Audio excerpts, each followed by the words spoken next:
Started. Yes. Okay, sir.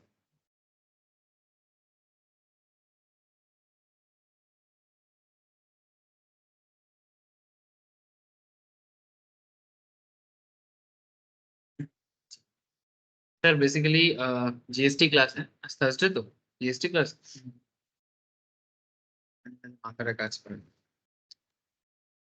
GST में sir हम लोग ना आज वो last week I think charge, और चार्ज के अंदर रिवर्स चार्ज के बारे में डिस्कशन हुआ था। एंड रिवर्स चार्ज के अंदर I think transportation and other और भी जो रिवर्स चार्ज मैकेनिज्म में जो जो चीज फॉलो होता है उसमें डिस्कशन स्टार्ट हुआ है। इसमें ट्रांसपोर्टेशन माने जीटीए, गुड्स ट्रांसपोर्ट एजेंसी, ये बहुत ही इंपॉर्टेंट एक एरिया है। एग्जाम में कहीं ना कहीं जीटीए का सवाल कर ही लेता है, क्योंकि थोड़ा बहुत टेढ़ानेस है ना उसमें। टेढ़ा माने बेसिकली रिवर्स चार्ज मैकेनिज्म कब लगता है, we know that GST normally दो तरीके से चार्ज किया जाता है। One is called forward charge and another is called reverse charge. माने सरकार जो जीएसटी लेता है वो बेसिकली फॉरवर्ड चार्ज कॉन्सेप्ट में ही लेता है। Forward charge concept in the sense कि सप्लायर जब कोई प्रोडक्ट किसी को सेल करेगा, सपोज आप सप्लायर हो, किसी चीज को बेचते हो, तो आप जब सेल करोगे तो जो प्रोडक्ट परचेस करेगा उनसे जीएसटी कलेक्ट करना है। सपोज 100 रुपीज का प्रोडक्ट है, 18% का जीएसटी है, तो 100 का 18% कितना सर, 18 टका। तो 100 का 18, 18 टका, 18 टका आप क्या करोगे सर, कलेक्ट करोगे और किसको दोगे sir, government. This is your duty actually, ठीक है। तो ये जो आप एज ए सप्लायर, डायरेक्टली नहीं, दिस इज इनडायरेक्ट। आप किसी का, आप इनडायरेक्ट हुआ ना, डायरेक्टली कहाँ हुआ। आपने मेरे से, मानो आप मेरे को प्रोडक्ट सेल किया, ठीक है। सपोज आप है ना तेरा बुटीक, ठीक है, वही माँ का चीज अपना ही मानना, माँ का पापा का, ठीक है, ये सब अपना है, ये सब फीलिंग करो। हाँ एटा माए एटा बाबा यही करे करे दूरत्व बेड़े जाए, ठीक है, सबको अपना समझे। मजाक कर रहा हूँ, it's just a joke part. अब मान के इनका कपड़ा दुकान है, मेरे को कपड़ा बेचा, ठीक है। अब कपड़ा में कितना जीएसटी लगता है, 5%। उस मान के 5% नॉर्मली चार्ज होता है, ठीक है। अब अगर मान के मेरे को 1000 रुपीज का मैं तेरे से कपड़ा खरीदा, तो तू मेरे को 1000 टका में 5% जीएसटी मेरे से लिया, ठीक है। अब 1000 का 5% जितना होता है कितना होता है, 50 टका, ठीक है। अब ये 50 रुपीज बेसिकली तेरे को सरकार के घर में जमा करना है, रिटर्न फाइल करना है। रिटर्न फाइल करके, जैसे तू मेरे, मैं एक कस्टमर हूँ, मन की शिल्पा एक कस्टमर है, या फिर और भी है, राम श्याम यदु मधु, है ना, टॉम डिक हैरी, है ना, बस जो भी है, तुम किसी को भी बेच रहे हो, जितना जीएसटी कलेक्ट हो रहा है गवर्नमेंट बोल रहे है भाई आओ जमा करो। तो ये सिंपल है। लेकिन there may be very few situations, अब ये वेरी फ्यू सिचुएशन देखते देखते सिर्फ वेरी फ्यू नहीं है, बहुत सारा हो गया। इसमें क्या होता है, तुम जो बेसिकली मेरे को सेल कर रहे हो, लेकिन तुम ऐसे सिचुएशंस में हो कि तुम, गवर्नमेंट तुमसे जीएसटी कलेक्ट नहीं कर सकता।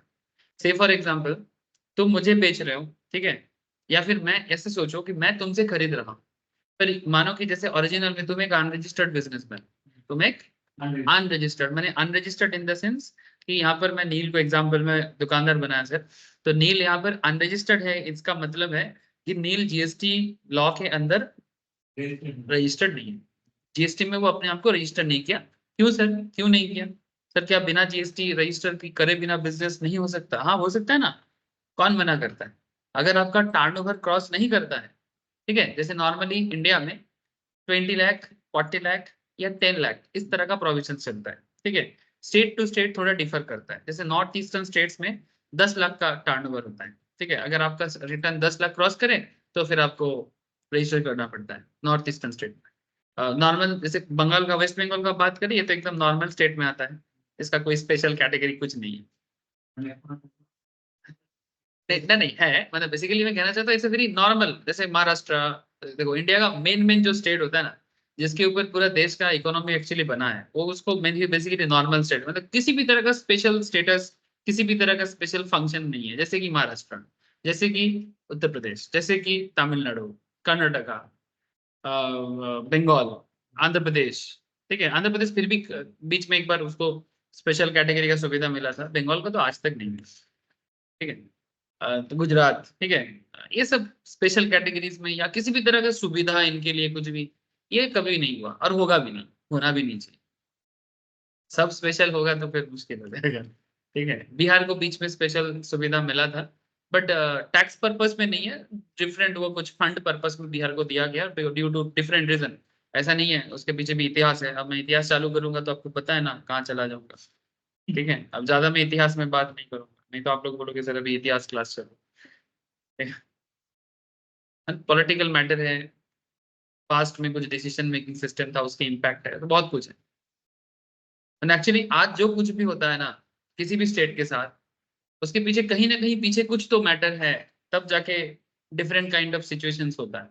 जैसे नॉर्थ ईस्ट को क्यों स्पेशल कैटेगरी में रखा जाता है, ठीक है, उसके पीछे भी रीजंस है। ठीक है, तो अभी इतना रीजंस के अंदर जाएंगे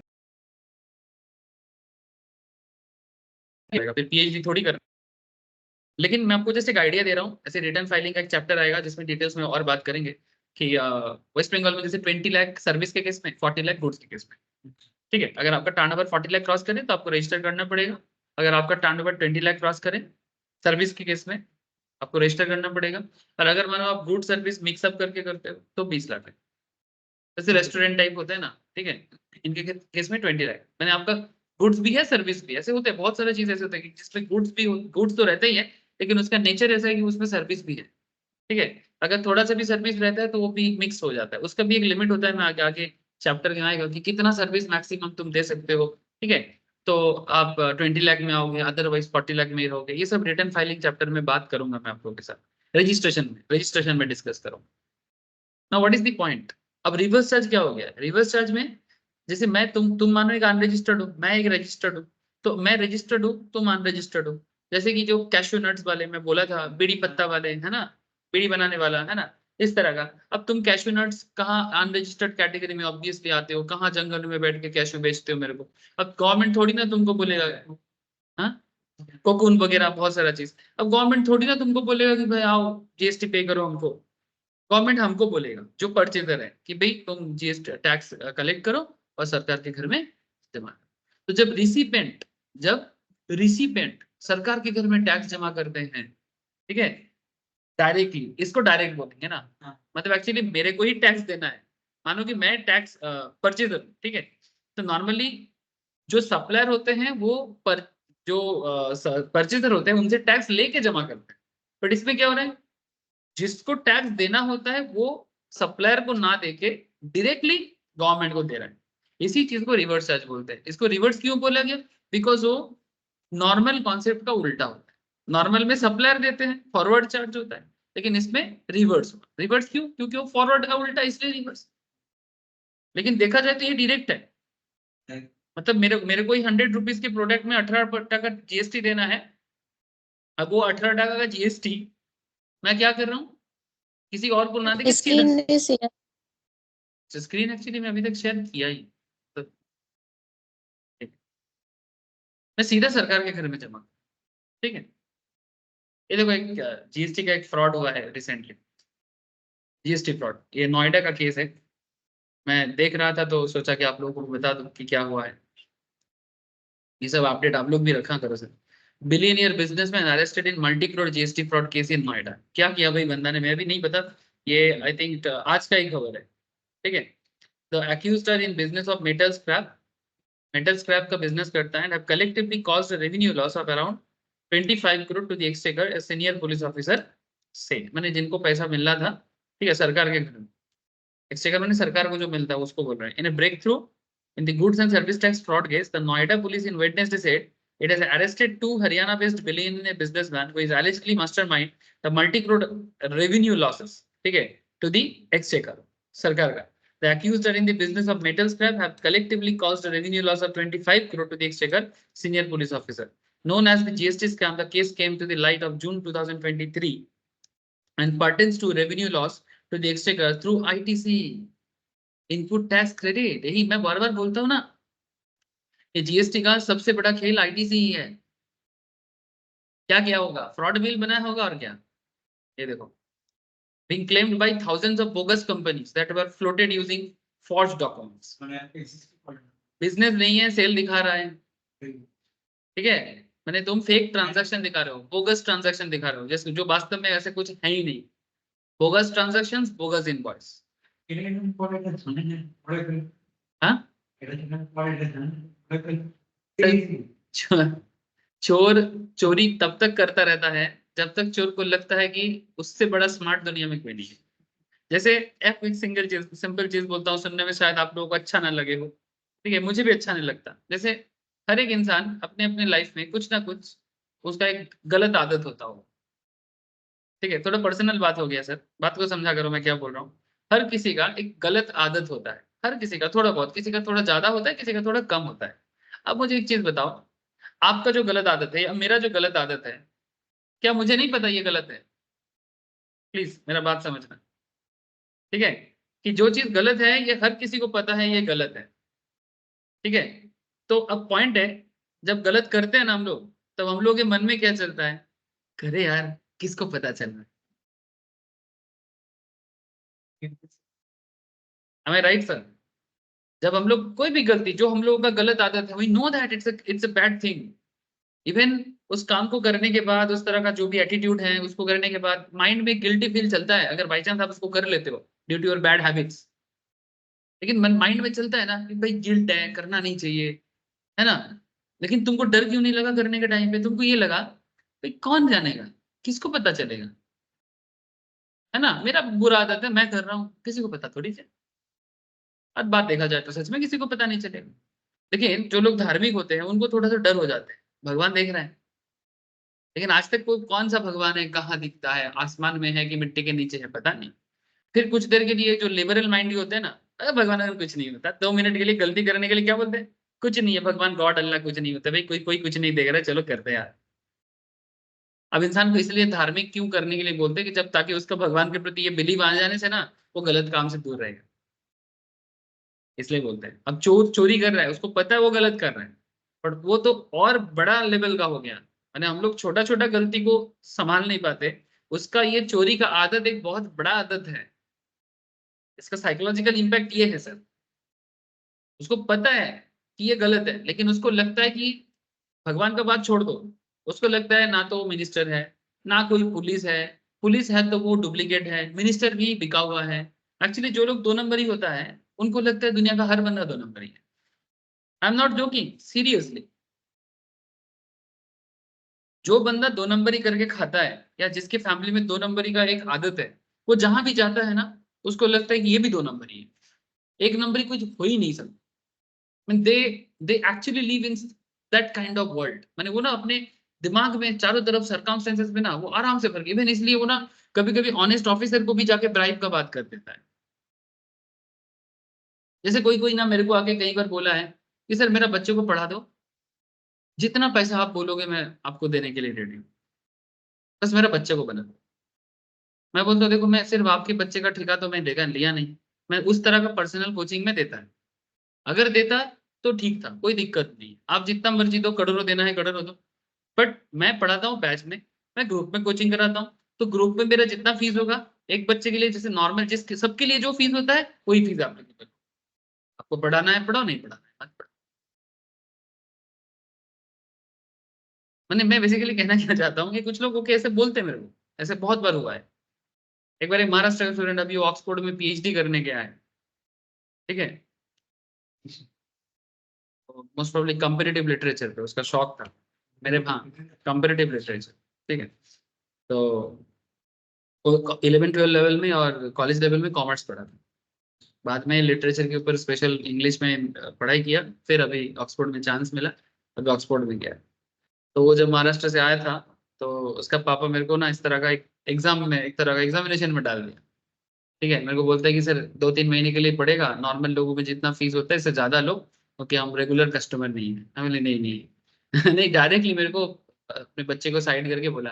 मैं बोली नहीं नहीं, ये बात है ही नहीं, मेरा, मैं 3 महीने में कोई स्पेशल थोड़ी पढ़ा दूंगा, अगर स्पेशल पढ़ा था तो मैं स्पेशल फीस देता, जो मैं बाकी लोगों को पढ़ाऊंगा वही लूंगा, अब मंथ के हिसाब से जितना होता है। तो फिर मेरे को जस्ट एक चीज बोला कि सर आज के रेट में ऐसे लोग बहुत कम मिलता है, मतलब मैं सोचा नहीं था। तो अब इसमें मैं कुछ तीर थोड़ी मारा, ये तो एक बेसिक हैबिट होना चाहिए, ये तो एक मैंने बेसिकली भद्र आदत जो होना चाहिए। है ना। अब खुद को मैं भद्र लोग नहीं बोल रहा हूँ, इट्स भद्र आदत है ना। दिस इज एक जेंटलमैन का यही एक पहचान होता है भाई, वो बिकेगा नहीं भाई, है ना। पैसे से जो बिक जाए वो भद्र थोड़ी होगा। वेरी सिंपल ना। ठीक है, अब तुम कितना बड़ा बिलियनियर बन जाओ, भद्रता थोड़ी ना खरीद पाओगे। हाँ, भद्रता खरीदा नहीं जा सकता था, तब भद्रता बनाया जाता है। अब चाहे केस किसी का भी हो। नहीं एक्चुअली देखो, मैं तुम्हारा क्वेश्चन का जवाब देने का कोशिश कर रहा था। सीरियसली देखा जाए ना तो ये लोगों को पता है, लेकिन फिर भी ये गलती करता है। Police investigation has shown the involvement of hundreds of bogus firms. Bogus firm बना के रखा है, बोगस फार्म मैंने बिजनेस है ही नहीं, डुप्लीकेट। फिर इसमें कौन हेल्प किया होगा? अब बोलो, जो लोग हेल्प करते हैं उनके दिमाग में क्या है? ये जो आप प्रोफेशनल जो बनते हैं, चार्टर्ड अकाउंटेंट, कॉस्ट अकाउंटेंट, यही लोग तो हेल्प करता है। हाँ ऑब्वियसली। ठीक है, हंड्रेड ऑफ बोगस फर्म्स, कौन है भाई इनके पीछे? इनका दिमाग, बिजनेसमैन तो बिजनेस करता है, इतना दिमाग कौन देता है? प्रोफेशनल्स ही देते हैं ना। बोगस फार्म बनाना माने बेसिकली इसको बोलते हैं कि शेल कंपनी बोलते हैं। हाँ, शेल माने बेसिकली जैसे कछुआ अपने शेल के अंदर छुपा रहता है, तो ऐसे कंपनी नहीं है, वो भी एक खोल के अंदर छुपा हुआ है, वास्तव में से कुछ है। And transaction of around 10,000 crore by those, 10,000 crore का ट्रांजैक्शन दिखाया। And more than 2 dozen people have so far been arrested in this case. 2 dozen. Deputy Commissioner Police Crime Sakti Mohan Avasthi said few months ago, a team from Noida Sector 20 police station busted a racket and arrested some suspects who were allegedly behind floating around 2,600 bogus companies. In purchase of that case, the mastermind of racket fraudulently claimed ITC from the government. सरकार से fraudulent ITC claim किया। समझने का कोशिश करो, आप जो पढ़ाई कर रहे हो उसको लेके क्या होता है।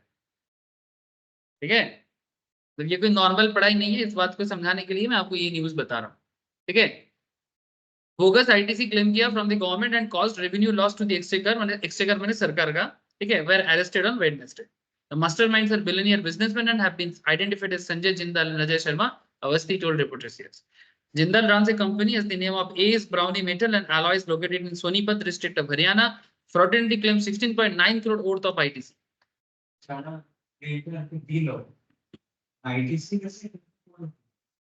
वही तो ना, आईटीसी कैसे मिलता है? आप बार बार सेल दिखाओगे, सेल के हिसाब से तुम टैक्स कलेक्ट करोगे, फिर वो टैक्स कलेक्ट करोगे, कैसे होता है? मैं आप तो वही तो चीज मैं बार बार आप लोगों से कहता हूँ, दर्श अगर आज होता फिर से बोर हो जाता। मैं बार बार वही एक चीज सिखाता ना आप लोगों को कि 1,000 टका का चीज है, 18% का मानो जीएसटी है। अब मानो तुमने मेरे को बेचा, मैं मानो शिल्पा को बेच रहा हूँ, शिल्पा मानो कस्टमर को बेच रहा है, मैन्युफैक्चरर, होलसेलर, रिटेलर, कंज्यूमर, यही तो खेल चलता है। ठीक है, अब तुम मेरे से 1,000 टका का प्रोडक्ट पे 18% जीएसटी, 180 टका तुम मेरे से कलेक्ट किया, तो तुम कलेक्ट करके सरकार को 180 पे कर रहे हो। अब मैं इस 1,000 के प्रोडक्ट में 200 टका प्रॉफिट ऐड किया, और फिर 1,200 टका प्रोडक्ट का दाम करके इसके ऊपर 18% का जीएसटी किया। तो 1,000 का 18% 180, 1,000 का 1,200 का 18% 216 कुछ होगा देख, 216। ठीक है, तो 1,200 का 18% 216, तो 216 टका अब मैं जब शिल्पा को बेच रहा हूँ तो शिल्पा मेरे को पे कर रहा है। ठीक है, अब सरकार मेरे को बोल रहा है कि प्रलय जी आपका 216 का लाइबिलिटी होता है। ठीक है, तो जब सरकार मेरे को 216 मांगेगा तो मैं क्या बोलूंगा कि सरकार आई ऑलरेडी हैव आईटीसी इन 180। ठीक है, तो 216 माइनस 180 अब कितना पे करना पड़ेगा? हाँ, 36। ठीक है, अब ये जो आईटीसी बार बार क्लेम होगा, अगर ये बोगस आईटीसी हुआ तो ये बोगस आईटीसी माने बेसिकली ये जो बार बार सेल करके ये जो आईटीसी क्लेम दिखाया गया, वास्तव में ऐसा कुछ हुआ ही नहीं है। माने ना तो ओरिजिनली शिल्पा कोई था और ना तो प्रलय ने कोई बिजनेस किया है, लेकिन इनवॉइस जनरेट हुआ है, शिल्पा नामक किसी व्यक्ति के नाम पे इनवॉइस जनरेट हुआ है। मैंने जो बिजनेस शो किया ये बिजनेस भी नहीं है। मैंने product fake, business fake, invoice fake, सब फेक है। ठीक है, सोचो, तो 16.9 करोड़ ये फ्रॉडुलेंटली बनाया, and this amount was later frozen by enforcement agencies माने ED Sharma used 6 companies to cause a revenue loss of 8.57. 6 cell company बनाया. This amount was also frozen later by GST department following a report by Noida police.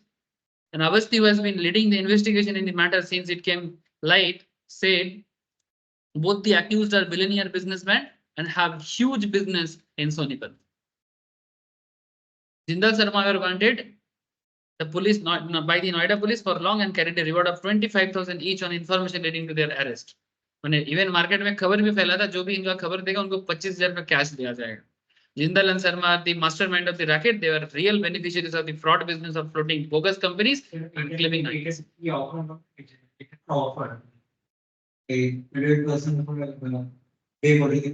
Reward बोले थे. Reward बोले. ऐसे. So far, we have arrested 32 people in connection with the case and some more linked to it also. समझ में आ रहा है sir? ठीक है? हाँ? कहानी समझ में आया? ये न्यूज चैनल से बताया मैं आपको. ठीक है? अब न्यूज चैनल में ही पता चलता है और कहाँ पता चलेगा. ठीक है?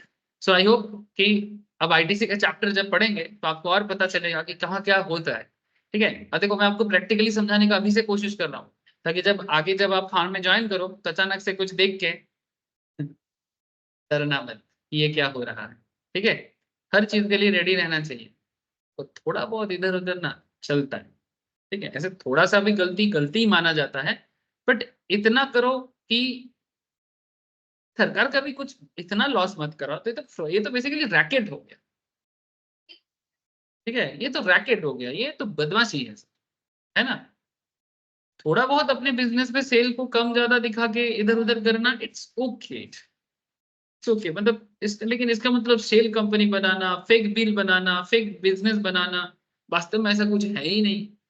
तो बुद्धि है सर. बुद्धि तो वही ना, ये जो समाज खराब होता है ना, समाज में जितना भी करप्शन एंड बुराई है, ये थोड़ी ना समाज के बुरा लोगों के लिए है. यानी बेसिकली अनएडुकेटेड या इलिटरेट के लिए समाज में बुराई नहीं होता.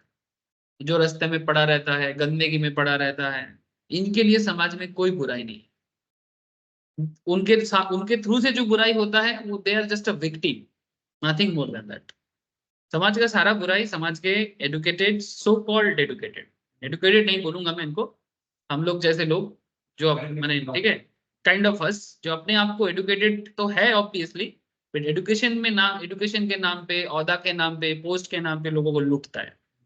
समाज इनके लिए ही बर्बाद होता है. ठीक है? ये समाज में ना मूर्ख भर जाए कोई दिक्कत नहीं है. मूर्ख लोगों को फिर भी समझा जा सकता है, आज नहीं तो कल. पर जो शिक्षित होके, जो एडुकेटेड होके बदमाश दिमाग बना बंदा है, उनको कैसे ठीक करोगे? नहीं. अब देखो ना, इनके पास कितना पैसा था. ह्यूज बिजनेस, क्या बोला? Huge business. किया क्या बिजनेस? Bad thing. बहुत बुरी बात है. सोसाइटी से ये सब करप्शन दूर होना चाहिए, बहुत ज्यादा दूर होना चाहिए. यहाँ पर बिजनेसमैन पकड़ा गया. कितना लोग कनेक्टेड है ये बिजनेसमैन को, जो ऑफिसर्स लोग उस एरिया में काम करता है, जो पुराने ऑफिसर्स थे, क्या उनको नहीं पता था? काफी लोगों को पता था, लेकिन कुछ स्टेप्स कभी उठाया नहीं. हाँ, वो लोग भी. अब देखो अभी पकड़ क्यों आ रहा है? कहीं ना कहीं गवर्नमेंट सेंट्रल लेवल में गवर्नमेंट ये सब रैकेट को खत्म करना चाहता है. इसीलिए ना हायर लेवल में अथॉरिटी क्या कर रही है बहुत इंपॉर्टेंट है. लोअर लेवल में करप्शन बंद करना is not a big deal. Upper level में खत्म करो तो लोअर लेवल खत्म हो जाएगा. हम लोग कभी कभी ना आम आदमी बोलते हैं नहीं नहीं, जो जैसा जहां जो भी उस पद में जाएगा सब करप्टेड होगा. ऐसा नहीं है, क्योंकि हम लोगों को करप्शन देखने का आदत जो हो गया, इसलिए हम लोग को लगता है कि जो भी जाएगा वो करप्टिव होगा. नहीं, ऐसा थोड़ी होता है. हम लोग कभी अच्छा आदमी को चुना नहीं तो फिर कैसे होगा? चुनो तो सही. चुनते नहीं है और फिर हाँ, जे जाए लंका से हाय रावण. ऐसा थोड़ी है. लंकाয় राम हो तो কে ছিল কি রাবণ হয়ে ফিরেছে? मैं कोई मेरे को ऐसा बोलता है ना, बंगाली लोग इस तरह का बात करता है, मैं बोलता हूँ कि कुछ अच्छा लोगों को चूज करो ना, ये बुरा लोगों को. बोले वो जाके ही चूज करो दादा, वो जे जाए लंकाয় से हाय रावण. हमने क्यों, राम जी तो भी तो कहते लंका में, रावण तो नहीं हुआ था. फिर मेरे को ना ऐसा करके देख. क्या बोलता है?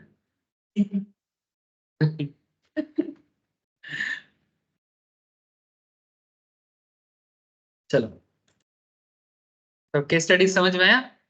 ठीक है, ऐसे बीच बीच में ऐसे बहुत बहुत केस स्टडीज होगा, ठीक है, फॉर योर प्रैक्टिकल मोटिवेशन, ठीक है। लेकिन इस प्रैक्टिकल ये सब सारी चीजों को समझने के लिए, ठीक है, डिपार्टमेंट में लीड करने के लिए आपको नॉलेज एकदम अंदर से होना चाहिए। अच्छा, चलो, person liable to pay GST, GTA service के बारे में लास्ट क्लास में मैं आपको बोला था, है ना, थोड़ा सा हल्का बोला था, डिटेल्स में थोड़ा बोल देता हूँ सर। रिवर्स चार्ज मैकेनिज्म के बारे में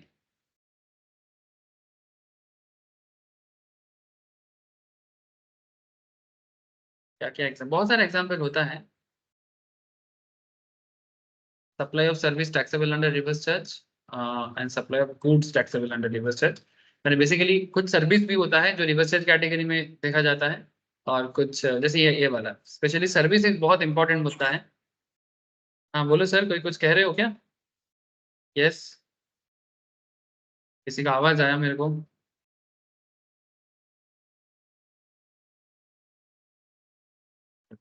तो जीटीए सर्विस यहाँ पर क्या बोलता है, शॉर्ट में देखो लिखा है, ठीक है, कि goods goods transport agency in respect of transportation of goods by road, ठीक है, in respect of transportation of goods by road to any factory registered under govern by factories act 1948, ठीक है। ये फैक्ट्री एक्ट जो होता है ये normally labour law का पार्ट है। Company secretary as well as CMA दोनों को पढ़ना पड़ता है, इंडस्ट्रियल लॉ के अंदर ये आप लोगों को पढ़ना पड़ता है, मैं पढ़ाऊंगा सर, ठीक है। तो जब पढ़ाऊंगा फैक्ट्रीज एक्ट को डिटेल्स में, फैक्ट्रीज एक्ट में लिखा है सर कि फैक्ट्री चलाने का रूल्स रेगुलेशंस क्या है, एक इंडस्ट्रियलिस्ट अपने एम्प्लॉय को कैसे ट्रीट करेगा, फैक्ट्री के अंदर क्या होना चाहिए, द बहुत सारे पोल्यूशन कंट्रोल के लिए क्या करना चाहिए, सबका वेलबिंग कैसे मेंटेन करना चाहिए, बोनस इशू ठीक ठाक कर रहे हैं कि नहीं कर रहे, बहुत देयर पैराडाइज ऑफ चीज, ये सब बोला गया फैक्ट्री चलाने का रूल्स रेगुलेशंस। तो बेसिकली जो फैक्ट्रीज एक्ट के अंदर जो जो कंपनीज काम करता है, ठीक है, फैक्ट्री काम करता है, तो नॉर्मली जीटीए सर्विस क्या करेगा, उन फैक्ट्रीज को सप्लाई करेगा। Any society registered under the society registration act, अगर कोई सोसाइटी को कोई ट्रांसपोर्ट कंपनी को सर्विस दे रहा है जो 1860 सोसाइटी रजिस्ट्रेशन के थ्रू से रजिस्टर्ड है, any cooperative society, any other law, ठीक है, any person registered under CGST act, IGST act, SGST act और यूडीजीएसटी एक्ट, ठीक है, जो भी जीएसटी में रजिस्टर्ड है, any body corporate established by law under any law, any partnership firm whether registered or not under any law including association of person, any casual taxable person CTP। मैं आगे बताऊंगा आप लोगों को कि casual taxable person कौन होता है। कैजुअल टैक्सेबल पर्सन माने जो बेसिकली रेगुलर टैक्स नहीं पे करता, माने रेगुलर जिसका बिजनेस नहीं होता वो रेगुलर जीएसटी फाइल नहीं करता है, कभी कभी जीएसटी का उनका काम होता है तब करता है, तो उनको सीटीपी या कैजुअल टैक्सेबल पर्सन कहते हैं। आगे डिटेल चर्चा होगा इसके बारे में। अब देखो, मैं अलग अलग मुद्दों पे बांट जाएंगे तो दिक्कत हो जाएगा। मैं आपको फिलहाल इतना बोलना चाह रहा हूँ कि भाई एक जीटीए किस किस को सर्विस देता है, ठीक है। तो बोलते हैं कि सप्लायर ऑफ सर्विस कौन है, जीटीए। रिसिपिएंट ऑफ सर्विस कौन है, फैक्ट्री, सोसाइटी, जिनको जिनको वो सर्विस दे रहा है, ठीक है। तो रिसिपिएंट ऑफ सर्विस फैक्ट्री हो सकता है, सोसाइटी हो सकता है, कोऑपरेटिव सोसाइटी हो सकता है, जो भी बंदा जीएसटी में रजिस्टर्ड है वो हो सकता है, कोई पार्टनरशिप फार्म या जो रजिस्टर्ड फार्म या अनरजिस्टर्ड फार्म कोई भी हो सकता है, कोई भी कैजुअल टैक्सेबल पर्सन हो सकता है located in the taxable territory, located in the taxable territory. Taxable territory माने जिस एरिया में हम लोग बिजनेस करते हैं यही टैक्सेबल टेरिटरी है, जहां पर गवर्नमेंट हमसे टैक्स लेता है ना। अब तुम दुबई में जाके करोगे तो थोड़ी ना इंडियन गवर्नमेंट जाके बोलेगा तुम tax, because Dubai is not under, not in our taxable territory. या फिर इंडिया के अंदर भी अगर कोई एरिया गवर्नमेंट टैक्स से छूट देके रखा है तो वो टैक्सेबल टेरिटरी नहीं है, जैसे कि एसीजेड, स्पेशल इकोनॉमिक जोन, है ना, वो टैक्सेबल टेरिटरी के अंदर काउंट, हाँ वो बेसिकली एक्सपोर्ट को प्रमोट करने के लिए बनाया है। और जो भी एसीजेड में दुकान खोलते हैं या फैक्ट्री खोलते हैं, ठीक है, उनको गवर्नमेंट कुछ बेनिफिट देके रखा है। तो पॉइंट इज वेरी सिंपल कि भाई जब एक जीटीए सर्विस किसी को प्रोवाइड करेगा तो जिसको सर्विस प्रोवाइड करेगा माने जो रिसिपिएंट ऑफ सर्विस है, जो रिसिपिएंट ऑफ सर्विस है, टैक्स गवर्नमेंट उनसे लेगा, जीटीए से नहीं लेगा। बात समझ में आए?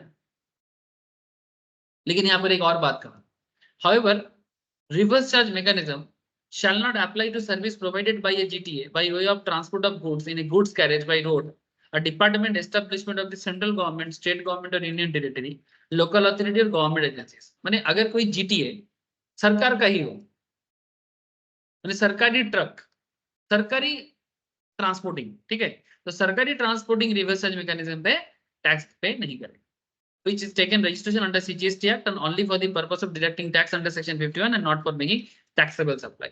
अरे सरकार अगर खुद ही ट्रांसपोर्टिंग कर रहा है तो उनके लिए ये जीएसटी वाला कॉन्सेप्ट अप्लाई नहीं होता है। यही बात आपको सिंपल तरीके से कहने का कोशिश कर रहा है। अब आगे आगे मैं आपको जीटीए के बारे में थोड़ा डिटेल्स में समझा देता हूँ फिर से एक बार, क्योंकि जीटीए के बारे में लास्ट दिन में हल्का बोला था, बाकी चीजों के बारे में भी मैं बोलूंगा। ये वाला person liable to pay GST on GTA service। GTA service are taxable at the following two rates। GTA service normally दो रेट में टैक्सेबल होता है, एक 5% का रेट है और एक 12% का रेट है, ठीक है। 5% रेट में कौन सा जीटीए आता है? 5% का मतलब होता है कि जीएसटी को दो दो हिस्सों में बांटते हैं सर। जब 5% का बात हो रहा है तो एक सीजीएसटी हो जाएगा और एक एसजीएसटी हो जाएगा। कोई भी जीएसटी बिल उठा के देख लो आज के डेट में, है ना, तो सीजीएसटी 2.5%, एसजीएसटी 2.5%, है ना, दैट्स इट। तो समझ में आया सर? तो 2.5 इस तरह का। अच्छा, ये कब होता है? सीजीएसटी मूवमेंट इंट्रास्टेट होता है, जब गाड़ी का मूवमेंट इंट्रास्टेट होता है। इंट्रास्टेट माने एक ही स्टेट के अंदर। जैसे मानो कि अगर सिलीगुड़ी से कोई माल कोलकाता आ रहा है, तो ये इंट्रास्टेट हुआ कि इंटरस्टेट हुआ? सिलीगुड़ी बांग्लादेश तो, इसीलिए थोड़ा बहुत जियोग्राफी आना चाहिए, ठीक है। ये sir Siliguri is in West Bengal, ठीक है। अब चाइना में मत भेज देना सिलीगुड़ी चाइना में है। और अब नहीं, चाइना फिर से चालू कर दिया, अरुणाचल हमारा है बोल के पागल कर रहा है। फिर यूनाइटेड स्टेट्स ने फिर आज ऑफिशियल में बोला कि नहीं, हम लोग तो जानते हैं अरुणाचल प्रदेश ऑलवेज इंडिया का था, है और रहेगा। फिर चाइना बोल रहा है नहीं, हम यूएस का बात को नहीं मानते। मैंने कुछ भी, चाइना, साउथ चाइना में पानी नहीं है, ठीक है, वाटर बॉडी खराब हुआ है, ठीक है। अब हमारा ब्रह्मपुत्र अरुणाचल प्रदेश होके निकलते हैं, ठीक है, और तिब्बत के ऊपर से है, पर तिब्बत में उसका ब्रह्मपुत्र का फ्लो अच्छा नहीं है क्योंकि बर्फीला है, तो flow is not very good. तो फ्लो चालू होता है अरुणाचल से, ठीक है। अगर अरुणाचल उनको मिल गया तो साउथ चाइना जो है ना, वो पूरा उसका पानी का समस्या सॉल्व हो जाएगा।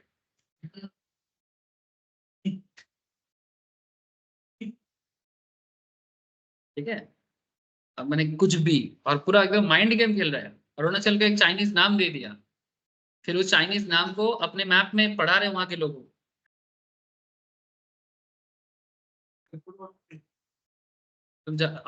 अब तो क्या बोलूंगा मैं, फिर आप पॉलिटिकल क्लास हो जाएगा, छोड़ो। नहीं तो ये यूपीएससी का कोचिंग तो है नहीं, अगर होता तो बात होता तो जोर का होता। क्या करें, यूपीएससी भी खोल देंगे नहीं सर, यही करना है, जो जानता हूँ ज्यादा वही करना अच्छा है। एक आध बात को जान के ज्यादा बोलना नहीं चाहिए अच्छा देखो, तो 2.5 5%। अगर इंट्रास्टेट हो तो सीजीएसटी एसजीएसटी के नाम पे डिस्ट्रीब्यूट करेंगे, और अगर इंटर स्टेट हो, ठीक है, सपोज पटना टू कोलकाता सामान जा रहा है सर, पटना कहाँ है? पटना बिहार का कैपिटल है, कोलकाता। ये इंटर स्टेट हो गया ना, स्टेट बदल जाएगा, ठीक है, इंटर स्टेट। तो इंटर स्टेट के केस में जीएसटी कैसे लगेगा? आईजीएसटी, ठीक है। तब वो 2.5 अलग नहीं होता है, डायरेक्टली 5%। फिर से आ गया ये, अच्छा, कहाँ से घुसता है ये? बिन बुलाए मेहमान की तरह। चलो, समझ में आ गया सर 5% का केस क्या है। अब 5% का जो जीएसटी है, इसमें एक बहुत इंपॉर्टेंट बात कहा है सरकार ने। क्या कहा? where GTA has not taken the ITC। अगर तुम 5% वाला जीएसटी के अंदर आओगे तो तुम आईटीसी क्लेम नहीं कर सकते। किसी भी ट्रांसपोर्टर अगर 5% जीएसटी पे करता है, ठीक है, नॉर्मली ट्रांसपोर्टर नॉर्मली क्या करता है? नॉर्मली वो आरसीएम होता है, बट अगर वो जीएसटी कैटेगरी में आता है, ठीक है, और अगर वो 5% वाला जीएसटी में आ जाता है, ठीक है, तब उसको आईटीसी नहीं मिलेगा।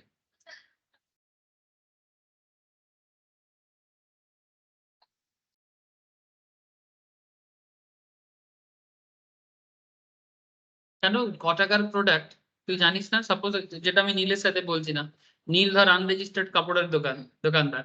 আর নীলের থেকে আমি কাপড় কিনে আমি মার্কেটে ভালো ভালো দামে বেচছি, ঠিক আছে? তাহলে আমি ওর থেকে যদি 1000 টাকার কাপড় নিই, তাহলে আমাকে জিএসটি আমাকেই দিতে হতো, হ্যাঁ কি না? কিন্তু আমি কি করতাম, যদি ও রেজিস্টার্ড হতো তাহলে 1000 টাকার 18% ওকে দিতাম, ও সরকারকে দিত। কাস্টমারের ক্ষেত্রে তেরকম কোনো ব্যাপার হচ্ছে না। GST for B purpose. GST is for B2B purpose. GST is not for B2C purpose. Business to customer concept में तो जीएसटी नहीं होता है। बेसिकली जो बिजनेसमैन कस्टमर को बेचता है उसे भी जीएसटी फाइल करना होता है, बट अगर कस्टमर को थोड़ी जीएसटी का फाइलिंग करना होता है, कस्टमर तो बस पे करता है। हम लोग बलि का बकरा है, nothing more than that. As a customer you are just a बलि का बकरा। जो भी टैक्स पूरा खेल चलेगा, वो सारा खेल का जितना बर्डन होता है, तो वो पूरा बर्डन एक्चुअली कस्टमर पे शिफ्ट कर दिया था, और एज ए कस्टमर हम लोग उसका दाम के साथ जोड़ के वो टैक्स अमाउंट पेमेंट करते हैं।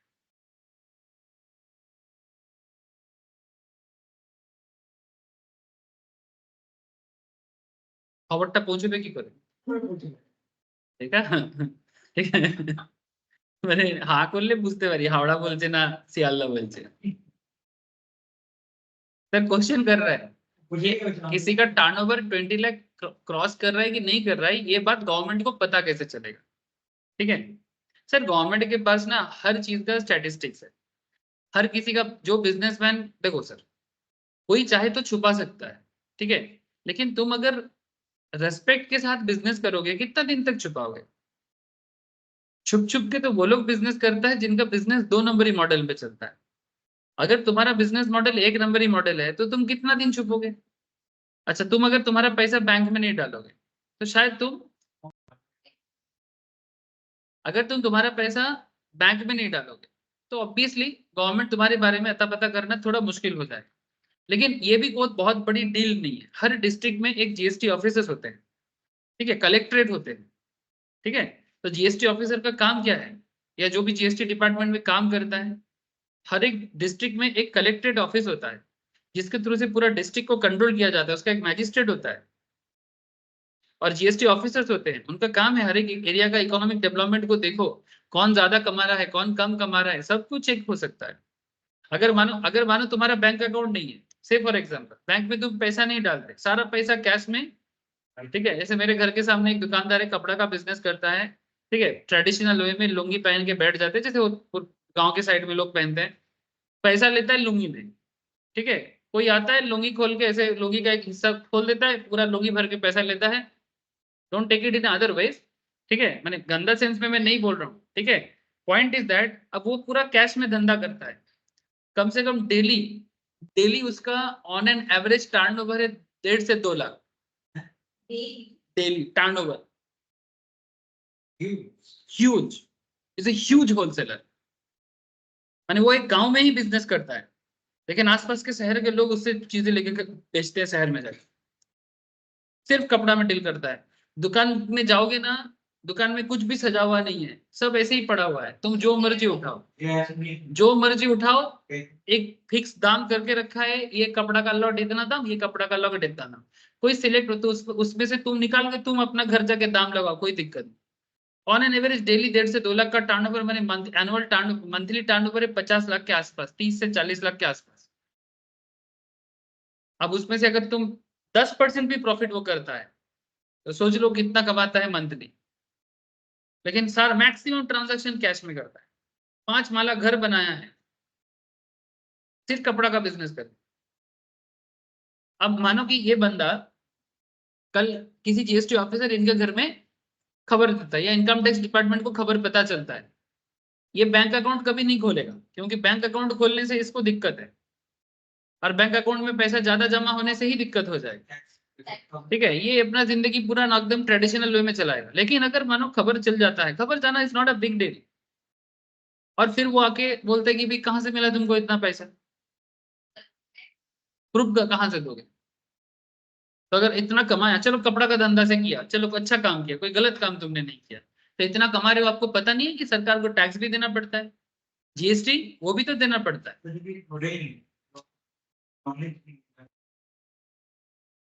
देखो sir, ignorance of law is not an excuse, ये हम लोग लॉ में ही बार बार बोलते हैं। आपका जो भी पेनल्टी होता है स्टार्टिंग में आपको थोड़ा सा मे बी देखा जाएगा कि आप किस लेवल में हो, किस तरह का गुनाह कर रहे हो। अगर वो तो पूछताछ से पता चल जाएगा। अगर पता चलेगा कि भाई सब पता है, इतना बड़ा बिजनेस कर रहे हो और इतना नहीं पता सरकार के घर में कुछ देना होता है, हाँ मजाक चल रहा है, तुमको ये पता है कि मार्केट में बिजनेस कैसे किया जाता है, तुमको ये नहीं पता, ठीक है सब, वो झोल पकड़ना is not a big deal, ठीक है। तो फिर उसमें गवर्नमेंट क्या करेगा? अगर आपका इनकम टैक्स का आपको पता है 78% ले सकता है, 78%। अगर अनक्लेम्ड टैक्स बने, अगर आप एक्सपेंडिचर के बारे में प्रॉपरली नहीं बोल पाते हो, ठीक है। अदरवाइज एक नॉर्मल पेनल्टी जो भी डिपार्टमेंट डिसाइड करेगा पेनल्टी करके छोड़े। फिर क्या बोलेगा? बैंक के थ्रू से काम करो। सरकार तो इसीलिए चाहते हैं कि कैश ट्रांजैक्शन कम हो जाए, कैश ट्रांजैक्शन कम हो जाए, ये डुप्लीकेसी कम हो जाएगा, ये डुप्लीकेसी कम हो जाएगा, कैश ट्रांजैक्शन, ये यही तो गवर्नमेंट चाह रहा है और कुछ नहीं। काफी लोगों को दिक्कत हो जाता है कैश ट्रांजैक्शन ज्यादा हो मैंने कम करने से, कि नहीं हम लोग तो इतना समझते नहीं है, ये नहीं है। अरे ठीक है, हमारे देश में 14 करोड़ ओल्ड एज पॉपुलेशन है, 14 करोड़ ऑनली, ठीक है, आउट ऑफ 140 करोड़। ये 14 करोड़ तो आज नहीं तो कल खत्म होगा। अरे भाई इसमें मेरा माँ बाप भी है। 60+ पॉपुलेशन 14 करोड़ से 15 करोड़ के आसपास है हमारे देश में, करेंट एक हिसाब बोल रहा था, करीब करीब करीब 140 मिलियन, ठीक है। हाईएस्ट है चाइना का 250 मिलियन, ठीक है। इंडिया सेकंड हाईएस्ट है वर्ल्ड, जिसके पास 60+ लोगों का संख्या है। ये 60+ हमारे ओवरऑल पॉपुलेशन के हिसाब से तो बहुत ही कम है। तो ये जनरेशन तो कुछ सालों में तो इनका तो खत्म होना ही है ना, अपकमिंग 20-25 साल में ये लोग तो जाएगा दुनिया छोड़ के। तो इसके बाद तो यंग जनरेशन ही पड़ा रहेगा ना। तो अपकमिंग 20-25 साल में एक चीज तो तय है कि इंडिया में ये टेक्नोलॉजिकल कॉन्सेप्ट में पेमेंट का कॉन्सेप्ट एकदम नॉर्मल हो जाएगा। अब इसको समझाने के लिए मेरे को क्या सेंस का जरूरत है, बताओ आप। चलो चलो आगे बढ़ो। क्लैरिटी क्लैरिटी क्लैरिटी रखोगे हर चीज क्लियर दिखेगा, ठीक है। जो चीज सीखोगे क्लैरिटी से सीखो, ठीक है, और एकदम कंसंट्रेशन के साथ सीखो।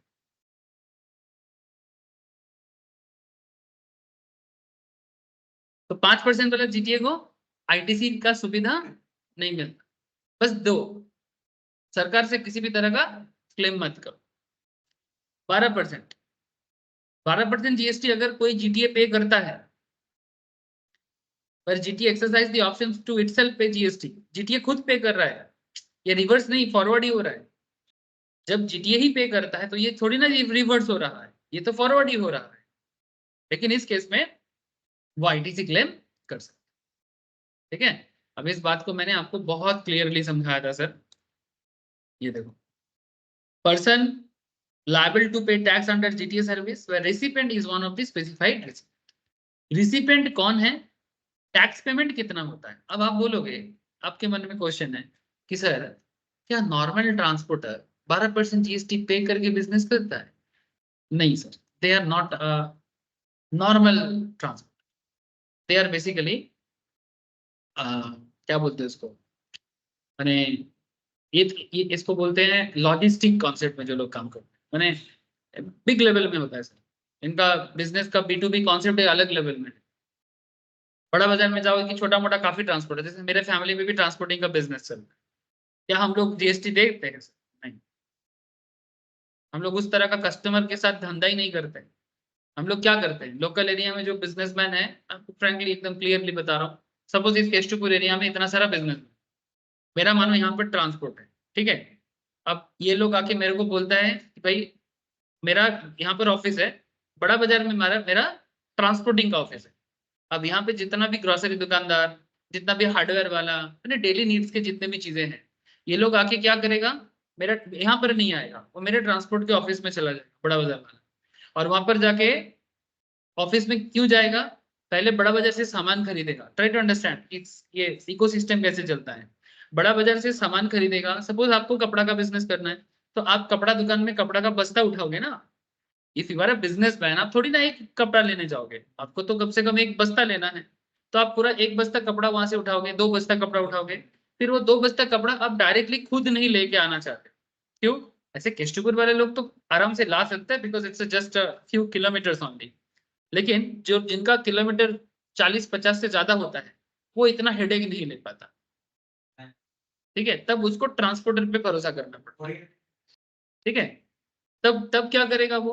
तब वो ट्रांसपोर्टर को जाके अपना सामान लिख के आएगा कि भाई मेरा सामान जाएगा, आप थोड़ा रिसीव कर लेना। अब ट्रांसपोर्टर के साथ पहले से बिजनेसमैन का डील हो जाता है कि मेरा सामान आपकी गाड़ी से आएगा। ठीक है, अब वो वहां पर सामान लिख के चला आया जिस दुकान से खरीदा, अब वो दुकानदार सामान उसके मुठिया के थ्रू से, मुठिया माने लेबर के थ्रू से, ठीक है, अगर अच्छे लैंग्वेज में बोलो तो डिलीवरी बॉय, बट उस वहां पर जाके बोलोगे डिलीवरी लेबर, वही समझेगा नहीं। मुठिया बोलना है, मुठिया क्या बोलना है? मुठिया, मुठिया मजदूर जो सामान सर पे ढोता है या कंधे पे ढोता है, या फिर वो उनके पास एक कार्ट होता है, ठीक है, एक गाड़ी होता है उस पे ढोता है, या वैन पे ढोता है। इस तरह ढोना माने नहीं जावा। अब वो बड़ा बाजार बहुत बड़ा है, उसमें किसी भी गली के अंदर से ट्रांसपोर्ट में आके सामान रख के जाएगा। हाँ, मेनली वेस्ट में। ठीक है, अब मानो कि जैसे हम लोग को ज्यादातर खड़गपुर, मिदनापुर, ठीक है, लालगढ़, बेलदा,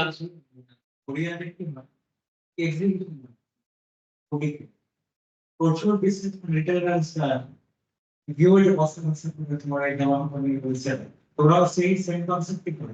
यही कॉन्सेप्ट करना पड़ेगा। तो हम लोग बेसिकली इस तरह का नॉर्मल रिटेलर के साथ हम लोग डील करते हैं। अब मानो कि हम लोग एक रिटेलर के घर पे कपड़ा पहुंचाएंगे या हार्डवेयर का चीज पहुंचाएंगे और उसको बोलेंगे 5% जीएसटी, देगा कोई? ठीक है, कोई नहीं देगा। तो नॉर्मली इस तरह का जो बिजनेस लेवल है, इसमें गवर्नमेंट ज्यादा फोकस नहीं करता। लेकिन अगर हाँ, हम लोग फैक्ट्री को भी डील करते हैं, पापा या चाचा फैक्ट्री को भी डील करते हैं।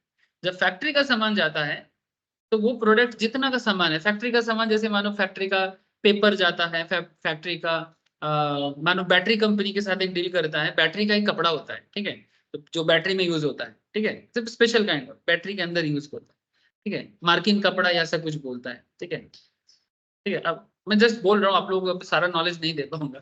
ठीक है, अब वो कपड़ा अलग से पूरा एक ट्रक लोड होके जाता है, एक 12 चक्का 14 चक्का का ट्रक लोड होके जाता है। अब वो जो कपड़ा है, वो जो ट्रांसपोर्ट, जिस हम लोग के ट्रांसपोर्ट के थ्रू से फैक्ट्री में जा रहा है, अब हम लोग रजिस्टर्ड नहीं है, ठीक है, पापा रजिस्टर्ड नहीं है, सिंपल एग्जाम्पल एक दे रहा हूँ। तो अगर पापा रजिस्टर्ड नहीं है या हम लोग का ट्रांसपोर्ट अगर रजिस्टर्ड नहीं है, तो फिर वो फैक्ट्री लायबल हो जाएगा, वो गवर्नमेंट के घर में जीएसटी पे। लेकिन यही काम कुछ ट्रांसपोर्टिंग एजेंसीज ऐसे भी होते हैं जो फुल्ली एकदम कॉर्पोरेटाइज्ड है। ठीक है, कॉर्पोरेटाइज्ड एकदम जीएसटी रजिस्ट्रेशन के साथ काम करता है। वो क्या करेगा? वो बोलेगा ठीक है, आपका सामान पहुंच जाएगा, जीएसटी वगैरह का झमेला आपको नहीं लेना है, वो सब हम देंगे। हाँ, उसका इंटरेस्ट यही है कि वो ज्यादा माने रिस्पॉन्सिबल, और ज्यादा रिस्पॉन्सिबल ट्रांसपोर्टिंग एजेंसी है, उसका भाड़ा भी ज्यादा होगा। ठीक है, जो जो जो जो फुल्ली, इवन उसका इंश्योरेंस भी होता है, फुल्ली इंश्योर्ड ट्रांसपोर्ट भी होता है, बिना इंश्योरेंस का भी ट्रांसपोर्ट होता है। बिना, जैसे हम लोगों का जो पापा का जो बिजनेस चलता है, उसमें बिना इंश्योरेंस वाला ट्रांसपोर्ट नॉर्मल बिजनेस का चलता है। अब बिना इंश्योरेंस का ट्रांसपोर्ट, बिना इंश्योरेंस माने उस गुड्स पे कोई इंश्योरेंस नहीं है, अगर रास्ते में चोरी होगा, ये होगा, वो दुकानदार समझे। हाँ, वो आके गाला गाली करेगा, वो अलग बात है, ठीक है, लेकिन वो दुकानदार अपने रिस्क पे लेके आएगा। लेकिन अगर इंश्योर्ड ट्रांसपोर्ट में तुम अपना सामान लेके जाओगे, अगर कुछ चोरी होगा तो इंश्योरेंस कंपनी डैमेज देगा, इंश्योरेंस कंपनी डैमेज देगा तो तुम भी अपने थर्ड पार्टी को, जिनका जिनका प्रोडक्ट लेके जा रहे हो, उनको भी तुम रिपे कर पाओ। तो जितना ऑर्गेनाइज्ड ट्रांसपोर्ट एजेंसी होता है, मेरे को एक फोन लेना पड़ेगा, 2 सेकंड। हाँ,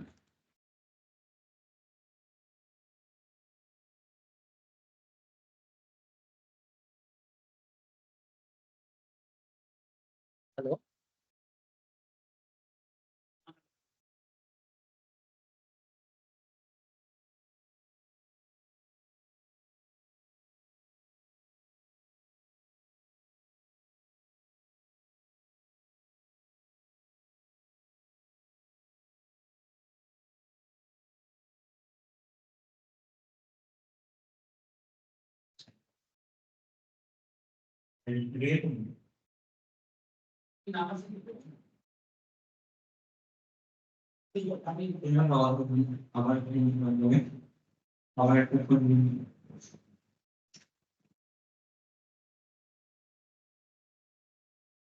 আমি ভাবি আমার একটা অ্যামাজনে একটা ফ্যান আসার কথা আছে, আমি ভাবলাম ওরা এসছে, মানে ফোনটা নিতাম না। ওদের ওরা বলেছে 9টার মধ্যে আসবে, আমি ভাবলাম তাহলে হয়তো চলে এসছে। আর এইসব ফেরত ভাবলাম ওরাই করতাম, আমি আর্জেন্টলি নর্মাল এখন এই কাস্টমার কল এইসব আমি পড়াতে পড়াতে তো এইসব আমি ভাবিস না, যা হবে ক্লাসের পরে। হ্যাঁ রাত্রে আসেনি? কল আর 2টোর সময় কল করে না না, তা হচ্ছে না। অ্যামাজন ওয়ালা। হ্যাঁ অ্যামাজনটা 10টা 11টা পর্যন্ত দেয়, বড় জিনিস থাকলে দেয়। একটা পাখা অর্ডার করেছি বাড়ির, বেডরুমে ফ্যানটা একটু ডিস্টার্ব করছে, কালকে রাতে করেছি, ফ্যান খারাপ হয়ে গেলে তো শুতে পারবো না তো গরমে, তবু 2 দিন ঠান্ডা আছে ঠিক আছে। তো আর ফ্যানটা অনেকবার ঠিক করিয়েছি, বারবার ঠিক করছি বারবার খারাপ হচ্ছে, এই জন্য কাল রাতে হলো না একটা ভালো ফ্যান অর্ডার, তাই না? এবার আজকে ফ্যান পেলে কালকে মিস্ত্রি ডাকবো, ইনস্টল করবো, তবে হাওয়া খেতে পাবো। সেই জন্য আমি বললাম দেখি ফ্যান বাজানো, দেখছি না ফ্যান বাজানো, धोखा हो गया। चलो मोए मोए, ए सर सबको ही हो आप लोग, चलो प्लीज ट्राई टू अंडरस्टैंड। এই সবাই আছে তো কানেক্টেড? আওয়াজ পাচ্ছি না। है सर। ओके सर, तो आप लोग समझ में आ रहे हैं सर? तो किस तरह का बिजनेस है, कैसा अलग अलग टाइप का होता है। अनरजिस्टर्ड टाइप का होने से फिर वो कुछ नहीं करेगा, वो तब जिसको प्रोडक्ट जाएगा वो करेगा, ठीक है। छोटा छोटा बिजनेसमैन को गवर्नमेंट माथा खराब नहीं करता, बट बड़े लेवल में गवर्नमेंट छोड़ेगा, ठीक है। मतलब ट्रांसपोर्टर छोटा मोटा है, फैक्ट्री तो बड़ा है, फैक्ट्री तो करोड़ों का काम कर रहा है, गवर्नमेंट बोलेगा भाई ठीक है हम ट्रांसपोर्टर को नहीं जानते, हम फैक्ट्री को जानते हैं। तो वो वाला बात यहाँ पर कर रहे हैं कि जीटीए डज नॉट, देखो रजिस्टर्ड जीटीए और यहाँ पर बोले GTA does not exercise the option itself to pay tax. इसका मतलब छोटा मोटा जीटीए है, ठीक है, तभी वो जीटीए का मैंने टैक्स का झमेला नहीं लिया। जो जीटीए टैक्स का झमेला लेगा वो कोई छोटा मोटा नहीं होगा, वो ऑर्गेनाइज तरीके से बिजनेस करने वाला होगा, ठीक है। ऐसे कॉर्पोरेट फीलिंग्स टाइप हो जाएगा, मैंने काफी झमेला है ना। नॉर्मल देखो एक नॉर्मल ट्रांसपोर्टर इतना पढ़ा लिखा नहीं होता है, they are not very educated. कोई हार्डली 7 पास है, 8 पास है, 10 पास है, हार्डली 12 पास है, आज के डेट में भी कॉलेज किया होगा, बट उतना थोड़ी आता है।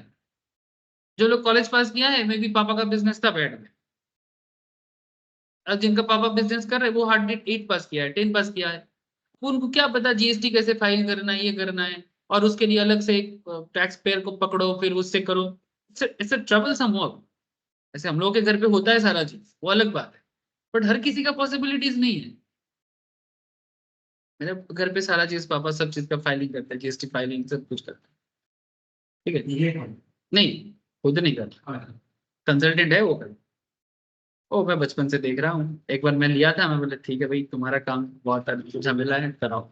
अब किसी के बीच में आगे वो रिलेशनशिप बेकार हो जाता है और बहुत सारा झमेला चलता है, हम चलो भाई जिसका जो भी है कर। एक बार मैं बीच में बोला था कि करो मैं करूंगा, फिर मैं ठहरा ऑनेस्ट पर्सन, हर चीज में ऑनेस्टी करता रहता हूँ, मुश्किल हो जाता है। बिजनेस में तो इधर उधर थोड़ा सा होता है ना, दिक्कत है। So I hope you understand. तो GTA does not exercise the option to itself pay tax. अगर वो टैक्स पे नहीं करेगा तो जीटीए क्या करेगा, जीटीए इज पेबल 5%, ठीक है। और ये जो 5% जीएसटी होगा ये रिवर्स चार्ज, रिवर्स चार्ज माने जीटीए जिसको सप्लाई करेगा उनसे गवर्नमेंट लेगा। Person liable to pay GST is depend, जैसे कि फैक्ट्री हो सकता है, कोऑपरेटिव सोसाइटी हो सकता है, पार्टनरशिप फार्म हो सकता है, रजिस्टर्ड अनरजिस्टर्ड 2 तरह का हो सकता है, जो भी हो जीटीए को गवर्नमेंट नहीं पकड़ेगा, रिसिपेंट को पकड़ेगा। रेट क्या होगा 5%, ठीक है। लेकिन अगर जीटीए रजिस्टर्ड है तो जीटीए खुद पे करेगा और वो दोनों पेमेंट फॉरवर्ड वाला होगा, माने एकदम फुल्ली ऑर्गेनाइज टाइप हो जा रहा है। अगर जीटीए 12% जीएसटी पे करता है तो वो आईटीसी क्लेम करेगा, और अगर 5% करेगा तो आईटीसी क्लेम नहीं करेगा। ये बात समझो, समझ में आ गया सर? और कितना भी घुमा के सवाल करे आप जवाब दे सकते है ना। इंपॉर्टेंट था इसलिए बार बार मैं बोला इस चीज, लास्ट दिन थोड़ा सा बोला था, इतना डिटेल्स में नहीं समझा पाया था, इसलिए फिर से एक बार समझा दिया। देखो यहाँ पर और एक चीज बोला, रिसिपेंट, अच्छा ये हो गया recipient of GST service. Person liable to be GST on renting of motor vehicle service. Motor vehicle मैंने ये जो जो लोग 4 चक्का भाड़े पे देता है, हाँ it's not Ola Uber types. जैसे मानो कि तुम्हारा गाड़ी है, तुम किसी फैक्ट्री को, हाँ नहीं मैटाडोर नहीं, मैटाडोर भी हो सकता है या फिर फोर व्हीलर हो सकता है।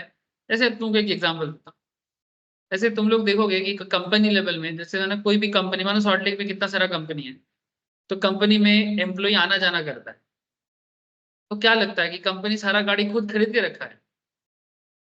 कंपनी क्या करता है, सपोज तेरा गाड़ी, ठीक है, कंपनी बोला कि आपका गाड़ी है, उसको कमर्शियल प्लेट में कन्वर्ट कर, अब तुम उस गाड़ी को फैक्ट्री को दे दो, उस या कंपनी को दे दो। जैसे जैसे सब सॉल्ट लेक में जितना कॉर्पोरेट ऑफिस है, ज्यादातर केस में गाड़ी उसका खुद का नहीं है, स्पेशली जो एम्प्लॉय का आने जाने के लिए, घर पहुंचाने के लिए बस भी लेता है ना। जैसे स्कूल का, जैसे स्कूल का फिर भी अपना बस होता है, लेकिन कई बार स्कूल क्या करता है, किसी का बस है तो उससे हायर कर लेता है ना। इतना तो आप लोग स्कूल लेवल में तो देखे हो, सिमिलर काइंड ऑफ चीज स्पेशली कॉर्पोरेट लेवल में बहुत होता है। जैसे मानो मेरा गाड़ी है, मैं सब मार्केट में नॉर्मली ओला उबर वगैरह में नहीं दूंगा, मैं एक ड्राइवर के साथ गाड़ी दे दूंगा ऑफिस में। अब ऑफिस उसके लिए मेरे को एक पर मंथ का रेंट पे करेगा।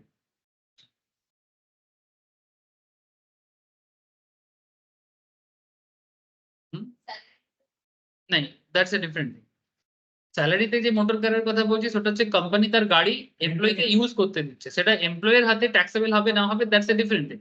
বাট এখানে ঘটনাটা হচ্ছে কি, যারা মোটর ভেহিকেল লোককে ব্যবসার জন্য দেয়, তাতে ওরা যে রোজগারটা করে সেখানে গভর্नमेंट जीएसटी কি পাবে না পাবে, ये डील क्या हुआ उसके ऊपर है। तुम रेंट दे रहे हो, जैसे मानो घर रेंट पे हम लोग देते हैं ना लोगों को, तो उसमें रेंटिंग के टाइम पे क्या डीलिंग हो रहा है उस पर डिपेंड करता है ना। जैसे मानो कि ये मेरा घर है, मैं किसी को रेंट पे दे रहा हूँ, अब डैमेज होने से वो खुद ठीक करेगा कि मैं ठीक करूंगा, it's depending on the rent agreement, है ना। अगर वो सिर्फ रहने के लिए लेगा तो मैं क्या बोलूंगा, थोड़ा बहुत प्रॉब्लम मैं ठीक करूँ, लेकिन मानो वो वहां पर फैक्ट्री चलाएगा, उसका रोज कुछ ना कुछ चलेगा, तो मैं उसका इतना झमेला थोड़ी ना दूंगा। मानो रेस्टोरेंट चलाएगा, आग जलेगा उसमें, हाई डैमेज होगा बिल्डिंग, अब वो जितना डैमेज करेगा कि मैं बार बार आके ठीक करके जाऊंगा। समझ में आ रहा है, सब बिजनेस डील है। जैसे जीटीए सर्विस एक तरह का हो गया, ये हो गया renting of motor vehicle service, ये सब रियल लाइफ बिजनेस है सर। अब गवर्नमेंट ये हर एक बिजनेस को आपको समझाने का कोशिश कर रहा है कि हम इसमें आरसीएम लगाते हैं कि नहीं लगाते हैं, अगर आरसीएम नहीं लगाते हैं तो फॉरवर्ड चार्ज लगाते हैं तो क्या करते हैं।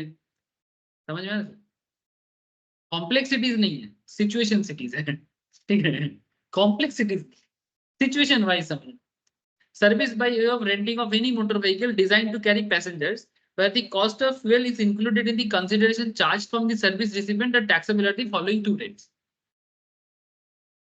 जैसे मान के नील का गाड़ी है और मेरा फैक्ट्री कॉर्पोरेट ऑफिस है, अब मेरे कॉर्पोरेट ऑफिस में मानो कि मैं मान रहा हूँ कि मेरा एकदम बहुत बढ़िया स्कूल जैसा हो गया, अब मैं स्टूडेंट को बोल रहा हूँ कि भाई तुम लोग घर से आने का चिंता नहीं करना है, मैं गाड़ी भेजूंगा, तुम लोग गाड़ी से,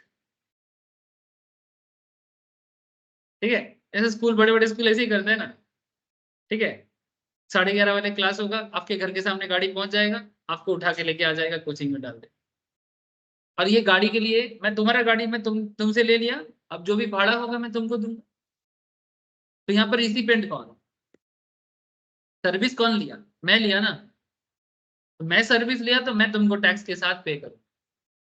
अब मैं ना पे करके, now now point is that, अब पेमेंट मैं तुमको टैक्स का पेमेंट ना तुमको ना करके मैं सरकार के घर पे भी पे कर सकता हूँ थ्रू आरसी। तो वही बात कहा है सर कि 5% अगर है तो अगेन वही 2.5 provided supplier of services taken only the limited ITC. यहाँ पर सप्लायर कौन है, नील, ठीक है। अगर नील 5% जीएसटी पे करता है तो आईटीसी लिमिटेड है, input service same line of business, लेकिन सेम लाइन ऑफ बिजनेस पे काम होना चाहिए। अगर 12% वाला कॉन्सेप्ट में आ जाता है तो इन दैट केस वो फुल आईटीसी क्लेम कर सकता है, पर supplier of service opts to pay GST at said rate. In this case, there is no restriction on availing ITC on goods or service used in supplying, renting of motor vehicle service by the supplier of service. Okay. In the following cases, we have explained as to who is the person liable to pay tax in each of the cases. देखो, जहां पर बात 5% का है, supplier is other than body corporate, यहाँ पर नील क्या कोई बॉडी कॉर्पोरेट है, सॉरी, NEE, सॉरी उसको बहुत प्रॉब्लम होता है, बार बार NIL लिख देता हूँ, वो बोलते हैं सर NW। क्या नील, नील कोई बॉडी कॉर्पोरेट है? नहीं एक्चुअली मेरे को भी दिक्कत होता है, जैसे मैं मेरा स्पेलिंग लिखता हूँ PRALAY, ठीक है। अब बहुत सारे लोग ना मेरा नाम का स्पेलिंग ऐसे भी लिखते हैं PROLOY, तो मैं भी बोलता हूँ it's not O, it's A। क्योंकि मैं, मेरा जो प्रलय स्पेलिंग होता है वो संस्कृताइज प्रलय स्पेलिंग होता है, मैं ये इस तरह से करता हूँ। और जो लोग बंगाली स्पेलिंग करता है, ठीक है, प्योर बंगाली में, वो लोग प्रो लॉ ऐसे करके बोलते हैं, ठीक है। और जब वो प्रो लॉय बोलता है तब ये PROLOY हो जाता है। लेकिन मैं प्रो लॉय नहीं बोलता हूँ, मैं प्रलय बोलता हूँ, ठीक है। ऐसे मैं भी जब बंगाली में बोलता हूँ मैं भी प्रलय बोलता हूँ, बट ये वाला स्पेलिंग बेसिकली संस्कृताइज जो कॉन्सेप्ट है वहां से आया। ধ্বংস করে দেবো, শেষ করে দেবো সব, সর্বনাশ করে দেবো। যখন সমাজে পাপ বেড়ে যায় তখন শিব ঠাকুর কি করে, তাণ্ডব করে। তো শিব ঠাকুর এমন প্রলয় নাচন নাচে, আচ্ছা ঠিক আছে, সেই প্রলয় নাচে সমাজের সৃষ্টির সমস্ত খারাপ জিনিস নষ্ট হয়ে আবার নতুন করে যে ভালো সৃষ্টির শুরুয়াত হয়, তার জন্য যে বিধ্বংসটাও করে, সেই ঘটনাটাকে প্রলয় বলা হয়। যেন বলে প্রলয় নাচন দেখবি রে ভাই, একটা গানও আছে। प्रलय का मतलब होता है विनाश करना फॉर द गुड कॉज। लेकिन इट्स नॉट अ, माने good cause in the sense इसमें बहुत कुछ खराबी होता है, ठीक है, लेकिन अच्छा को प्रतिष्ठित करने के लिए इस बुराई का जरूरत है। चलो चलो चल, मेरा बचपन में टीचर था, मेरा नाम प्रलय, मतलब बता। मेरे को यार, मेरे को तो मतलब का बचपन से ही ना, मेरे को बचपन से ही हर चीज का मतलब के पीछे मेरे को बड़ा क्यूरियसिटी है। माने टकी, माने टकी। एक बार तो कोई कोई मेरे को गुस्सा है कि हर चीज का माने माने माने, चल जो बोल रहे कर ले, माने।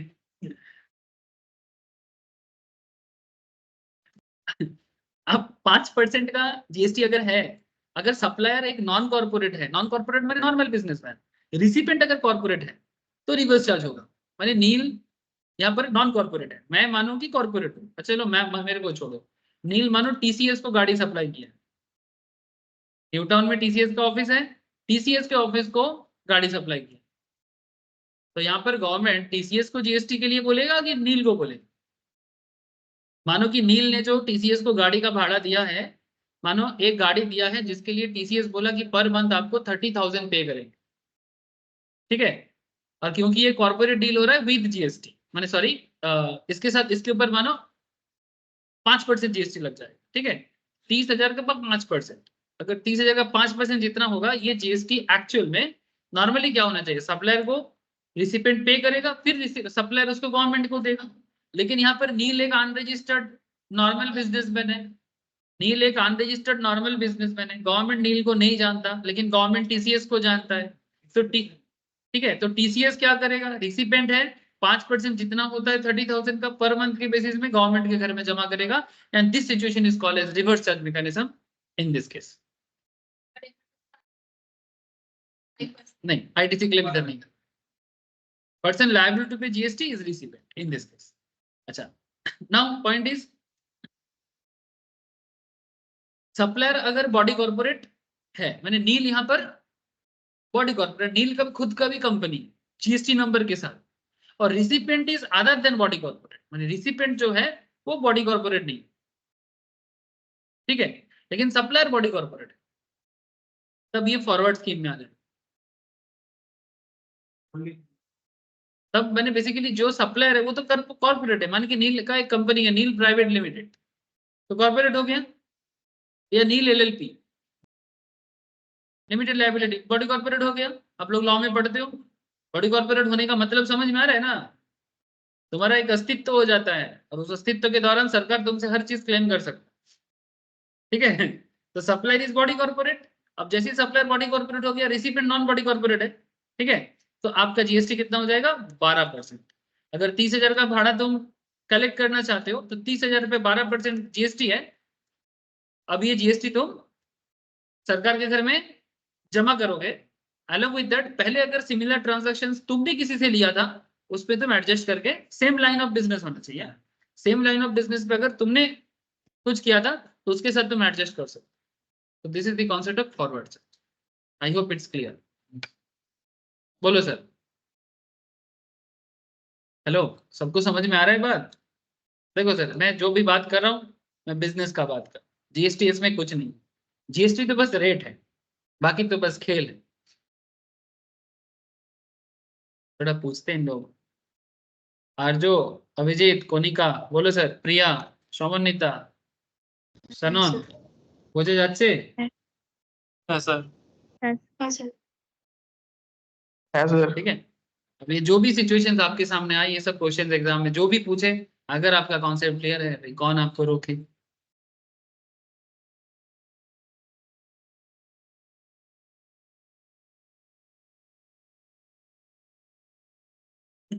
Another case, taxability of remuneration paid to the director. इसके बारे में मैं पहले भी बात किया, बट आगे भी करता हूँ। तो यहाँ पर एक क्वेश्चन दिया,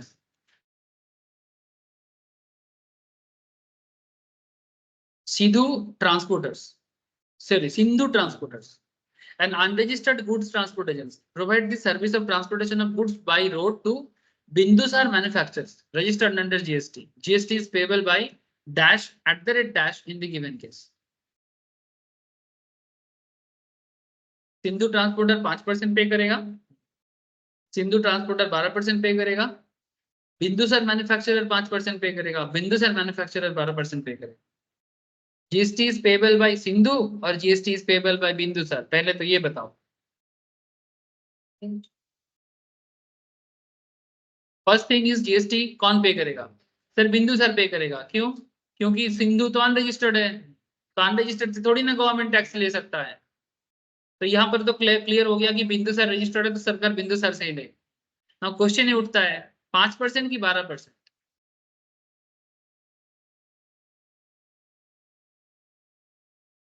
तो रिवर्स चार्ज में 12% एप्लीकेबल नहीं होता है, क्योंकि ये जब बिंदुसर दे रहा है, बिंदुसर तो रिवर्स चार्ज कर रहा है, और रिवर्स चार्ज में there is no 12% concept. Reverse charge में ओनली कॉन्सेप्ट इज 5%। देखा, इतना सारा डिस्कशन के बदले एक नंबर मिलेगा।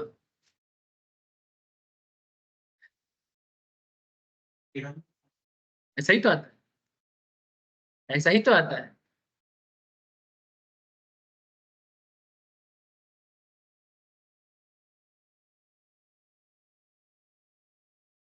Nilachal chamber of commerce organised a business summit, Safal private limited, ठीक है, Safal private limited, a manufacturer of ready-made garments, sponsored the summit and paid a sponsorship fee of rupees 1,20,000 to Nilachal chamber of commerce.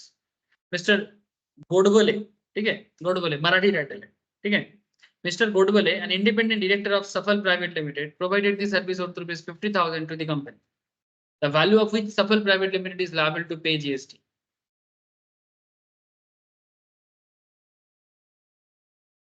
अच्छा चलो, आपको आप लोगों को मैं ये एक्चुअली ये पॉइंट नहीं समझाया, इसलिए आप लोग चिंता में पड़ेगा। इसका जवाब देने के लिए आप लोगों को ये प्रोविजन समझना पड़ेगा। मेहनत करो तब ना फल मिलेगा, बिना मेहनत का फल चाहिए सबको। हाँ बिना मेहनत में फल मिलता है? बिना मेहनत में अगर फल चाहिए तो उसके डुप्लीकेसी दो।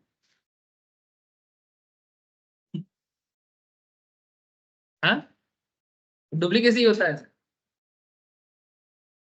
पेड़ में नहीं चढ़ेंगे, लेकिन हमको पक्का वाला चाहिए। How can it possible? जो चढ़ा है पेड़ में उसी को ना पक्का फल मिलेगा। तुमको, तुम नीचे खड़े हो ना, ठीक है, या तो सड़ा हुआ मिलेगा या तो कच्चा वाला मिलेगा। पक्का तो उसी को मिलेगा जो चढ़ा है पेड़। जिंदगी का सीख है, जो सीख गया जिंदगी बदल।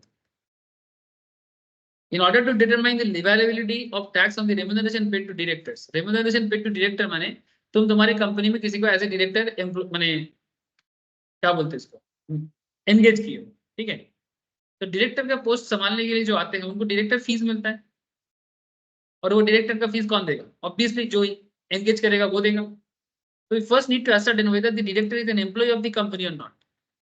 ये चीज इंपॉर्टेंट है। सर अगर डायरेक्टर एम्प्लॉय हुआ तो देख लो, service provided by independent director, ठीक है। डायरेक्टर के ऊपर एक्चुअली कंपनी लॉ में एक पूरा टॉपिक है डीन डायरेक्टर्स के ऊपर। Service provided by independent director, those directors who are not employees of the said company. Independent director कभी भी कंपनी का एम्प्लॉय नहीं हो सकता। वो एक्चुअली इंडिपेंडेंट डायरेक्टर का काम कौन करता है? क्या कोई भी टॉम डिक हैरी कर लेगा? हाँ नहीं, इंडिपेंडेंट डायरेक्टर के लिए आप उन्हीं को चुनते हो जिनका बहुत एक्सपीरियंस है, तजुर्बा है, इससे पहले काफी कंपनी चलाया है, बिजनेस को सक्सेसफुल बनाया है। उनका सजेशन पाने के लिए, उनका सजेशन पाने के लिए कोई बड़ा कंपनी बोलता है कि सर मैम मेरे कंपनी में इंडिपेंडेंट डायरेक्टर बनेंगे, आपको हमारा माने हम लोगों को आपका जरूरत है। तो एक रेस्पेक्टेड पोजीशन आप देने वाले हो, तो बदले में कुछ रेस्पेक्ट भी देना भी तो पड़ेगा। फ्री में तो दुनिया में कुछ होता भी नहीं है और होना भी नहीं चाहिए, कुछ नहीं होना चाहिए, फ्री का कुछ नहीं होना चाहिए। बात सुनने में खराब लगता है बट इट्स ट्रू। फ्री में गिफ्ट हो सकता है वो भी फ्री नहीं है, वो भी इंक्लूडेड है। मैगी तुमको इतना मैगी खिला रहे हैं, तुम एक बार मैगी खा के 5 बार मैगी खरीदने जाते हो, उसके बाद भाई मानो एक बार मैगी खरीदने पे फिर 5 बार मैगी खरीदने जाते हो मंथ में, ठीक है, तो बीच में कभी एक बार एक पार्टी दे देता है वो फ्री कहाँ हुआ, वो तो बिजनेस हो। फ्री में सिर्फ भगवान का दिया हुआ चीज है ऊपर वाले का, लेकिन हम लोग भी उसको नष्ट करते हैं। छोड़ो। Service provided by the independent director, those director whatever name called were not employee of the said company to such company in lieu of remunerations as the consideration for the said service are clearly outside the scope of Schedule 3 of the CGST Act and are therefore taxable. And Schedule 3 के अंदर वो नहीं आता है. As seen in the table given above illustrating the reverse charge service, such remuneration paid to the director is taxable in the hands of company on reverse charges.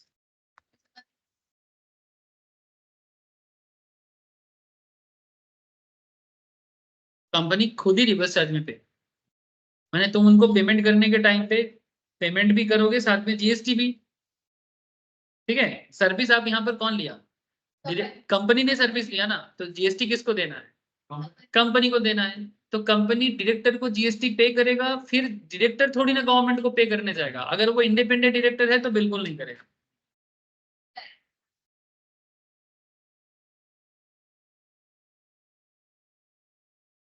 এখন দেখতে হবে কি লয়ার যে সার্ভিস করছে, লয়ার নিজের থেকে collect করছে পুরো টাকাটা নাকি কনসেপ্টটা মানে এই একই জিনিস আর যদি সেখানে সার্ভিসটা ও দিচ্ছে তাহলে ওই জিএসটি কালেক্ট করবে আর ওই গভর্নমেন্টকে পে করবে।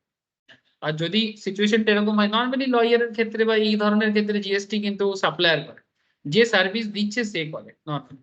বাট এখানে ইন্ডিপেন্ডেন্ট ডিরেক্টরের ক্ষেত্রে কিন্তু যে সার্ভিস নিচ্ছে কোম্পানি করছে, কোম্পানি সার্ভিস দিচ্ছে তাই কোম্পানি। যে যে কেসগুলো জিএসটি বলেছে সেই কেসগুলোতেই রিভার্স चार्ज হবে, অন্য কেসে রিভার্স चार्ज হবে না। जीएसटी लॉ में जिस जिस केस को रिवर्स चार्ज के अंदर रखा गया है, जिसमें से कुछ चीजों में मैं बात कर रहा हूँ आप लोगों से, only on those matters reverse charge applicable होगा, बाकी मैटर में रिवर्स चार्ज एप्लीकेबल नहीं। मैंने लॉ के बाहर जाके कुछ नहीं कर सकता। In case where it is ascertained that director irrespective of the name and designation is an employee, अगर पता चला, पता ऐसा तो होता ही है, ये एम्प्लॉय भी है डायरेक्टर भी है। Next step would be examine whether all activities performed by the director in the course of employer-employee relationship, माने क्या सारे के सारे काम जो कंपनी में कर रहा है क्या एम्प्लॉयर एम्प्लॉय रिलेशन में कर रहा है, और is there any element of contract for service, या फिर कोई कॉन्ट्रैक्ट फॉर सर्विस है। Question is that the part of director remunerations which are declared as salary in the books of a company subject to TDS, वो GST में नहीं है। Director को तुम जो पेमेंट करते हो अगर वो सैलरी है तब वो जीएसटी में क्या करेगा, उसका टीडीएस होगा, उनको सैलरी देगा, टीडीएस काट के सैलरी देगा। And not taxable being consideration for service by an employee to employer in the course of relation to his employment in terms of para 1 of schedule 3. Further, the part of employee director remuneration which is declared separately other than salary, अगर कोई पैसा ऐसा है जो salary के बाहर director को पे किया जा रहा है जो कि ऑलरेडी कंपनी का एम्प्लॉय है, in the company's accounts and subject to TDS under section 194J of the Income Tax Act as fees for professional or technical service is treated as consideration for providing service which are outside the scope of Schedule 3 and is therefore taxable. So besides, as already discussed, the recipient of the said service, that is the company, is liable to discharge the applicable GST on it on reverse services. माने अगर employ है और फिर भी director है तो payment में segregation है कि नहीं वो देख। अगर पेमेंट में सेग्रीगेशन है, सेग्रीगेशन माने इफ यू नो कि इसमें सैलरी कितना है और इसमें डायरेक्टर का जो एडवाइजरी रोल के लिए कितना है। तो एडवाइजरी रोल देखो, एम्प्लॉयर जब एक एम्प्लॉय जब एम्प्लॉयर के लिए काम करता है, माने एक डायरेक्टर जब एज एन एम्प्लॉय काम कर रहा है, सपोज एक्स लिमिटेड में मिस्टर नील काम करते हैं, ठीक है, तो मिस्टर नील एक्स लिमिटेड में काम भी करते हैं और मिस्टर नील डायरेक्टर भी है। देखो डायरेक्टर एम्प्लॉय भी है, लेकिन डायरेक्टर का काम क्या है। डायरेक्टर जब एम्प्लॉय है, सपोज तुम अकाउंटेंट हो, तुम अकाउंट्स का काम कर रहे हो, उसके लिए कंपनी तुमको सैलरी देता है, सर लेकिन तुम डायरेक्टर भी हो। डायरेक्टर कंपनी से सर्विस लेता है, माने सॉरी, कंपनी डायरेक्टर से सर्विस लेता है ना, तो बदले में कंपनी डायरेक्टर को फीस पे करता है। यहाँ पर सर्विस रिसीवर कौन हुआ, कंपनी। तो अगर इस बात पे सेग्रीगेशन कर सकते हो तो वो अमाउंट पर्टिकुलरली रिवर्स चार्ज में आएगा कंपनी को।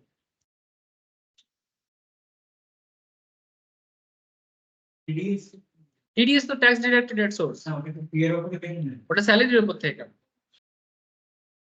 নরমালি যদি তোর 30% বা 10% টিডিএস কাটে অনেক ক্ষেত্রে, তো 1 লাখ টাকা তোকে স্যালারি পে করলে 10% টিডিএস কেটে স্যালারি। যারা স্যালারিড পার্সন হয় জিজ্ঞেস করবি টিডিএস কাটে, বাবা স্যালারিড পার্সন তো, বাবাকে জিজ্ঞেস করবি বাবা টিডিএস কেটে নেবে, জিজ্ঞেস করবি আজই গিয়ে জিজ্ঞেস করবি। ওটা ইনকাম ট্যাক্স, ওটা জিএসটি পার্ট।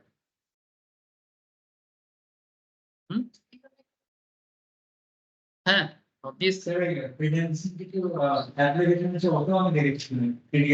হ্যাঁ অনেক কিছুতেই কাটে। কাউকে কিছু পেমেন্ট করতে গেলে টিডিএস বা টিসিএস দুটো বলে, tax deducted at source, tax deducted at source and tax collected at source. ঠিক আছে, মানে অনেক ক্ষেত্রে এরকম, এটা ইনকাম ট্যাক্সে ডিসকাশন করবো, ঠিক আছে, টিডিএস এর উপর পুরো চ্যাপ্টার আছে, ঠিক আছে, তখন আমি বলবো কি কাদেরকে টিডিএস কালেক্ট করতে হয় আর কাদেরকে টিডিএস দিতে হয়। মানে দুটোই অ্যাকচুয়ালি পেমেন্টই হয় সরকারের ঘরে, কিন্তু কারো কারো ক্ষেত্রে কালেক্টেড হিসেবে হয়, কারো কারো ক্ষেত্রে ডিডাক্টেড হিসেবে। দেখো এই ক্ষেত্রটা বুঝতে পারলি। আর তাহলে আমাকে এখানে বল কি Nilachal chamber of commerce organized business summit, Safal Private Limited, a manufacturer of ready-made garments, sponsored the summit and paid a sponsorship fee of 1,20,000 to Nilachal Chamber of Commerce. ठीक है, Mr. Godbole, an independent director of Safal Private Limited, provided the service for rupees 50,000 to the company. The value on which Safal Private Limited is liable to pay GST. 50,000 में पे करेगा कि 1,20,000 में पे, या 1 লাখ, हाँ মানে সফল পেতে পে করতে হবে নাকি, তো ডিরেক্টরকে যেটা পে করছে সেটাই দেবে, সেটার উপরে জিএসটি দেবে। তো ডিরেক্টরকে পে কি করছে, 50,000 টাকা পে করছে, है ना। স্পন্সরশিপ ফি তো নীলাচল চেম্বার অফ কমার্স কে দিচ্ছে কি চলো তুমি প্রোগ্রাম করো, আমি তোমাকে স্পন্সরশিপ করাচ্ছি, আমার কোম্পানিকে তুমি এডভার্টাইজমেন্ট করো, दैट्स अ डिफरेंट थिंग। और डायरेक्टर जो काम कर रहा है गोडबोले उसके कंपनी में, तो गोडबोले को 50,000 का जो अमाउंट पे कर रहा है, क्योंकि वो गोडबोले से वो सर्विस ले रहा है इसलिए। और हम लोग तो वही बात पढ़े अभी कि जब तुम डायरेक्टर का सर्विस ले रहे हो एज ए कंपनी, तो तुमको जीएसटी गवर्नमेंट के घर में एज ए रिवर्स चार्ज पे करना है, तो 50,000 is there. I hope it's clear, है ना, বোঝা যাচ্ছে তো। टैक्स पेबल बाय इको माने ई कॉमर्स ऑपरेटर और notified service, electronic commerce operator. कौन है ये electronic commerce operator, etcetera. Very good sir.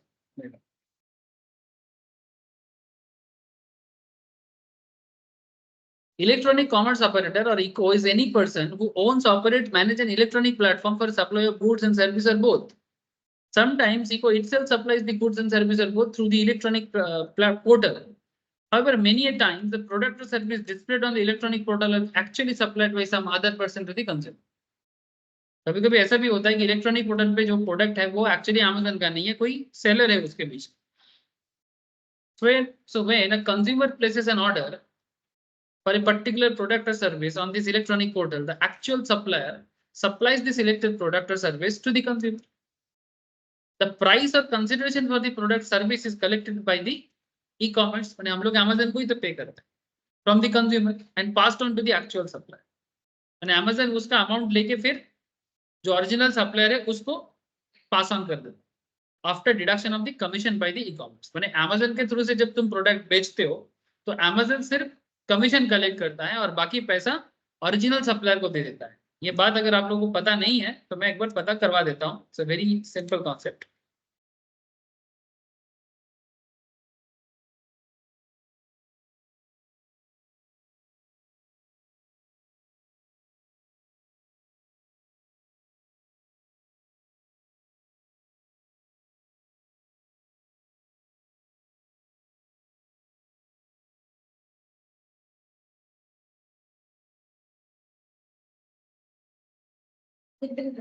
अरे मैं फोन का एडवर्टाइजमेंट नहीं कर रहा, रुको पहले फोन के पीछे। सेलर ढूंढो, सेलर यहाँ होगा, सेलर का नाम होगा। यहाँ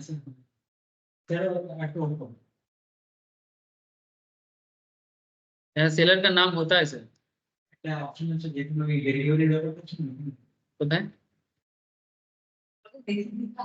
इसीलिए तो दिखा रहा हूँ सर। ऑप्शन काफी लोग देखता नहीं है सब अच्छी तरह, तभी तो मैं दिखा रहा हूँ। सी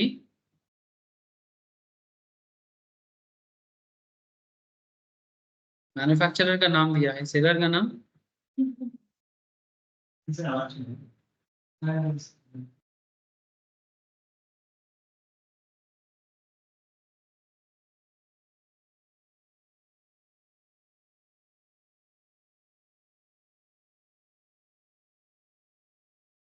हेलो, हाँ बोलून, हाँ बोलून।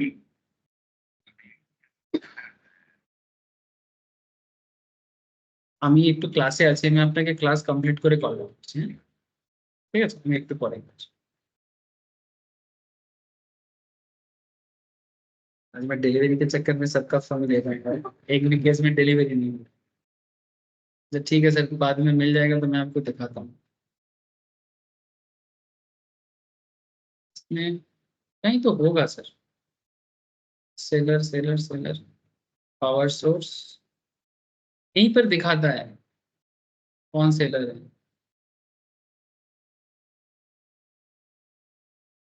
फ्लिपकार्ट में तो, फ्लिपकार्ट में मिल सकता है।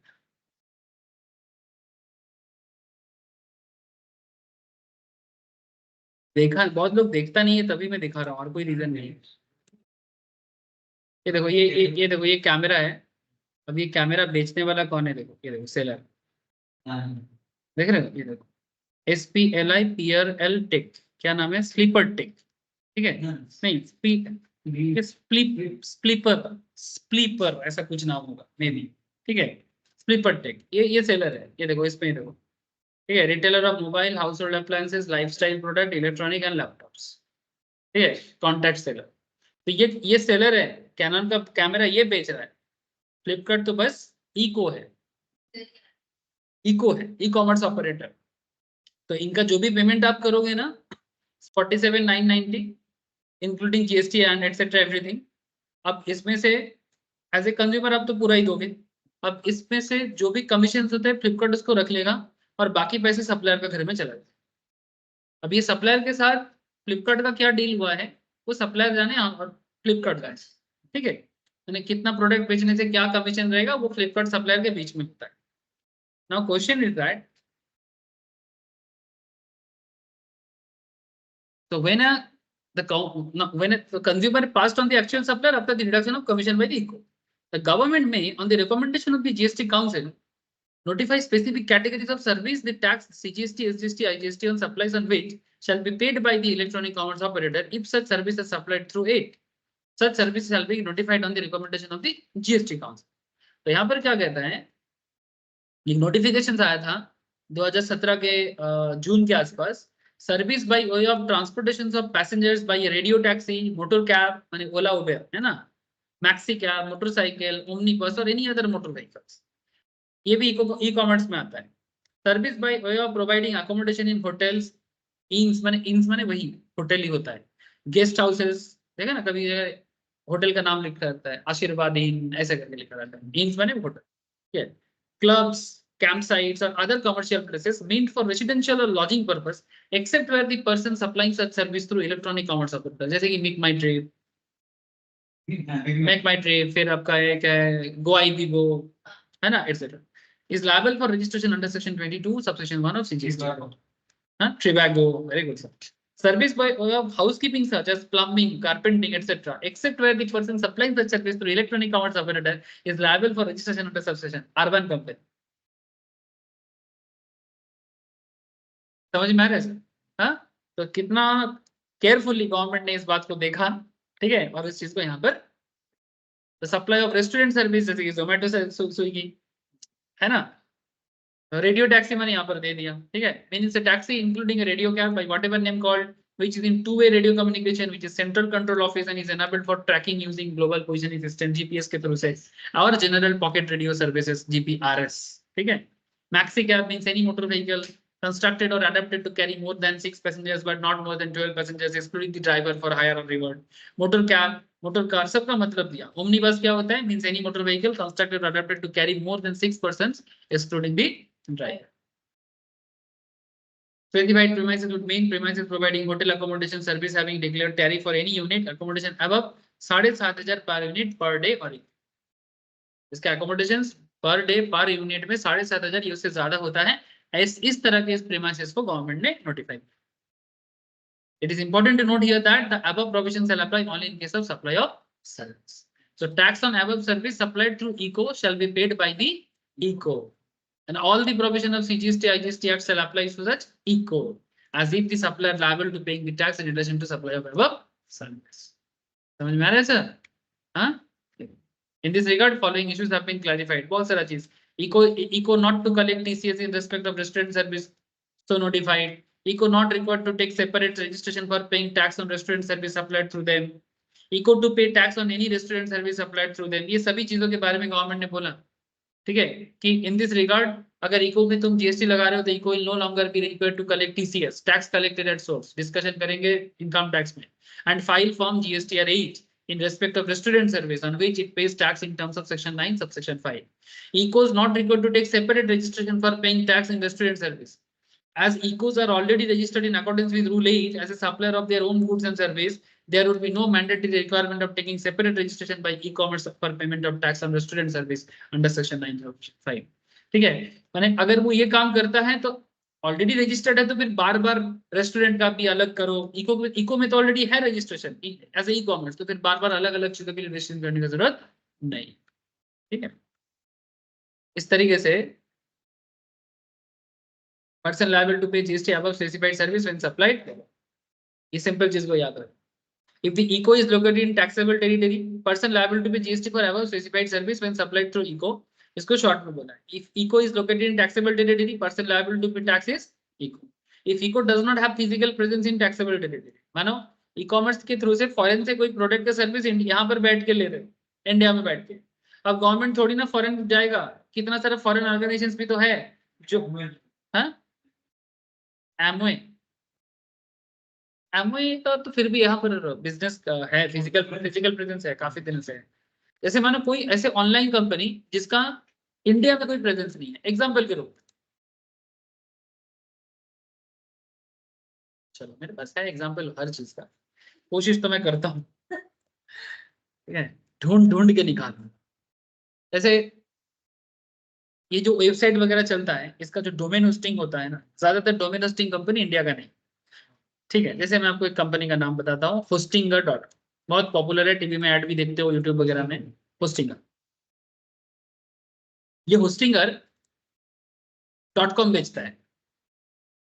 हाँ, .com बेचता है, माने वेबसाइट बनाने के लिए जो .in.com होता है, इनका एक डोमेन रजिस्ट्रेशन होता है. ये लोग ये डोमेन बेचने का काम करता है. GoDaddy बोल के एक कंपनी, हाँ बहुत कुछ होता है अपना नॉलेज का. ठीक है, कि खरीदना पड़ता है, डोमेन होस्टिंग खरीदना पड़ता है. ठीक है, तो ये मानो कि ये जो डोमेन होस्टिंग का काम ये करता है, ये होस्टिंगर का ऑफिस है यूरोप के किसी एक कंट्री. ठीक है, इंडिया में इसका डायरेक्टली कोई फिजिकल प्रेजेंस नहीं, लेकिन होस्टिंगर को इंडिया में किसी के साथ तो जुड़ना पड़ा, किसी के साथ तो जुड़ा, माने कोई तो है जो होस्टिंगर को इंडिया में रिप्रेजेंट करता है. लिथुआनिया का कंपनी, ये अफ्रीका यूरोप का ही एक कंट्री है. ठीक है, अब लिथुआनिया में बैठ के होस्टिंगर इंडिया में बिजनेस कर रहा है through Indian representative company. Some organization is there जो होस्टिंगर को इंडिया में रिप्रेजेंट करता है. ठीक है, नाउ क्वेश्चन ये उठता है कि तो फिर तो होस्टिंग करके के पास गवर्नमेंट कैसे जाएगा? जब भी कुछ चीजें परचेस करते हैं इसका जीएसटी देना पड़ता है, तो इसका जो भी जीएसटी पेमेंट होता है तो ये होस्टिंगर तो पे नहीं करेगा। तो होस्टिंगर की जगह होस्टिंगर का कोई सर्विस माने इंडिया में कोई है जो होस्टिंगर को रिप्रेजेंट करता है वो करेगा। इसीलिए बोला if the eco does not have physical presence in the taxable territory then person liable to pay tax is the person representing the e-commerce operator. If the eco has neither the physical presence nor any representative in the taxable territory then person liable to pay tax is the person appointed by the eco for the purpose of paying tax. किसी को नहीं, e commerce operator को India में काम करने के लिए या तो कोई ई कॉमर्स का इंडिया वर्जन कंपनी खोलेगा या फिर किसी ना किसी को यहाँ पर रिप्रेजेंटेटिव रखना ही पड़ेगा। कस्टमर को कुछ नहीं करना। ईबे भी इसी तरह का है, सेम काइंड। हाँ, ईबे से खरीदता है, ebay.com से, सेम कॉन्सेप्ट काम है। आई होप कि आप लोगों को समझ में आ रहा है। तो आप लोग एक काम करो सर, मेरे से ये नोट्स कलेक्ट करो और घर पे जाके थोड़ा डिटेल्स में गो थ्रू करो, ठीक है।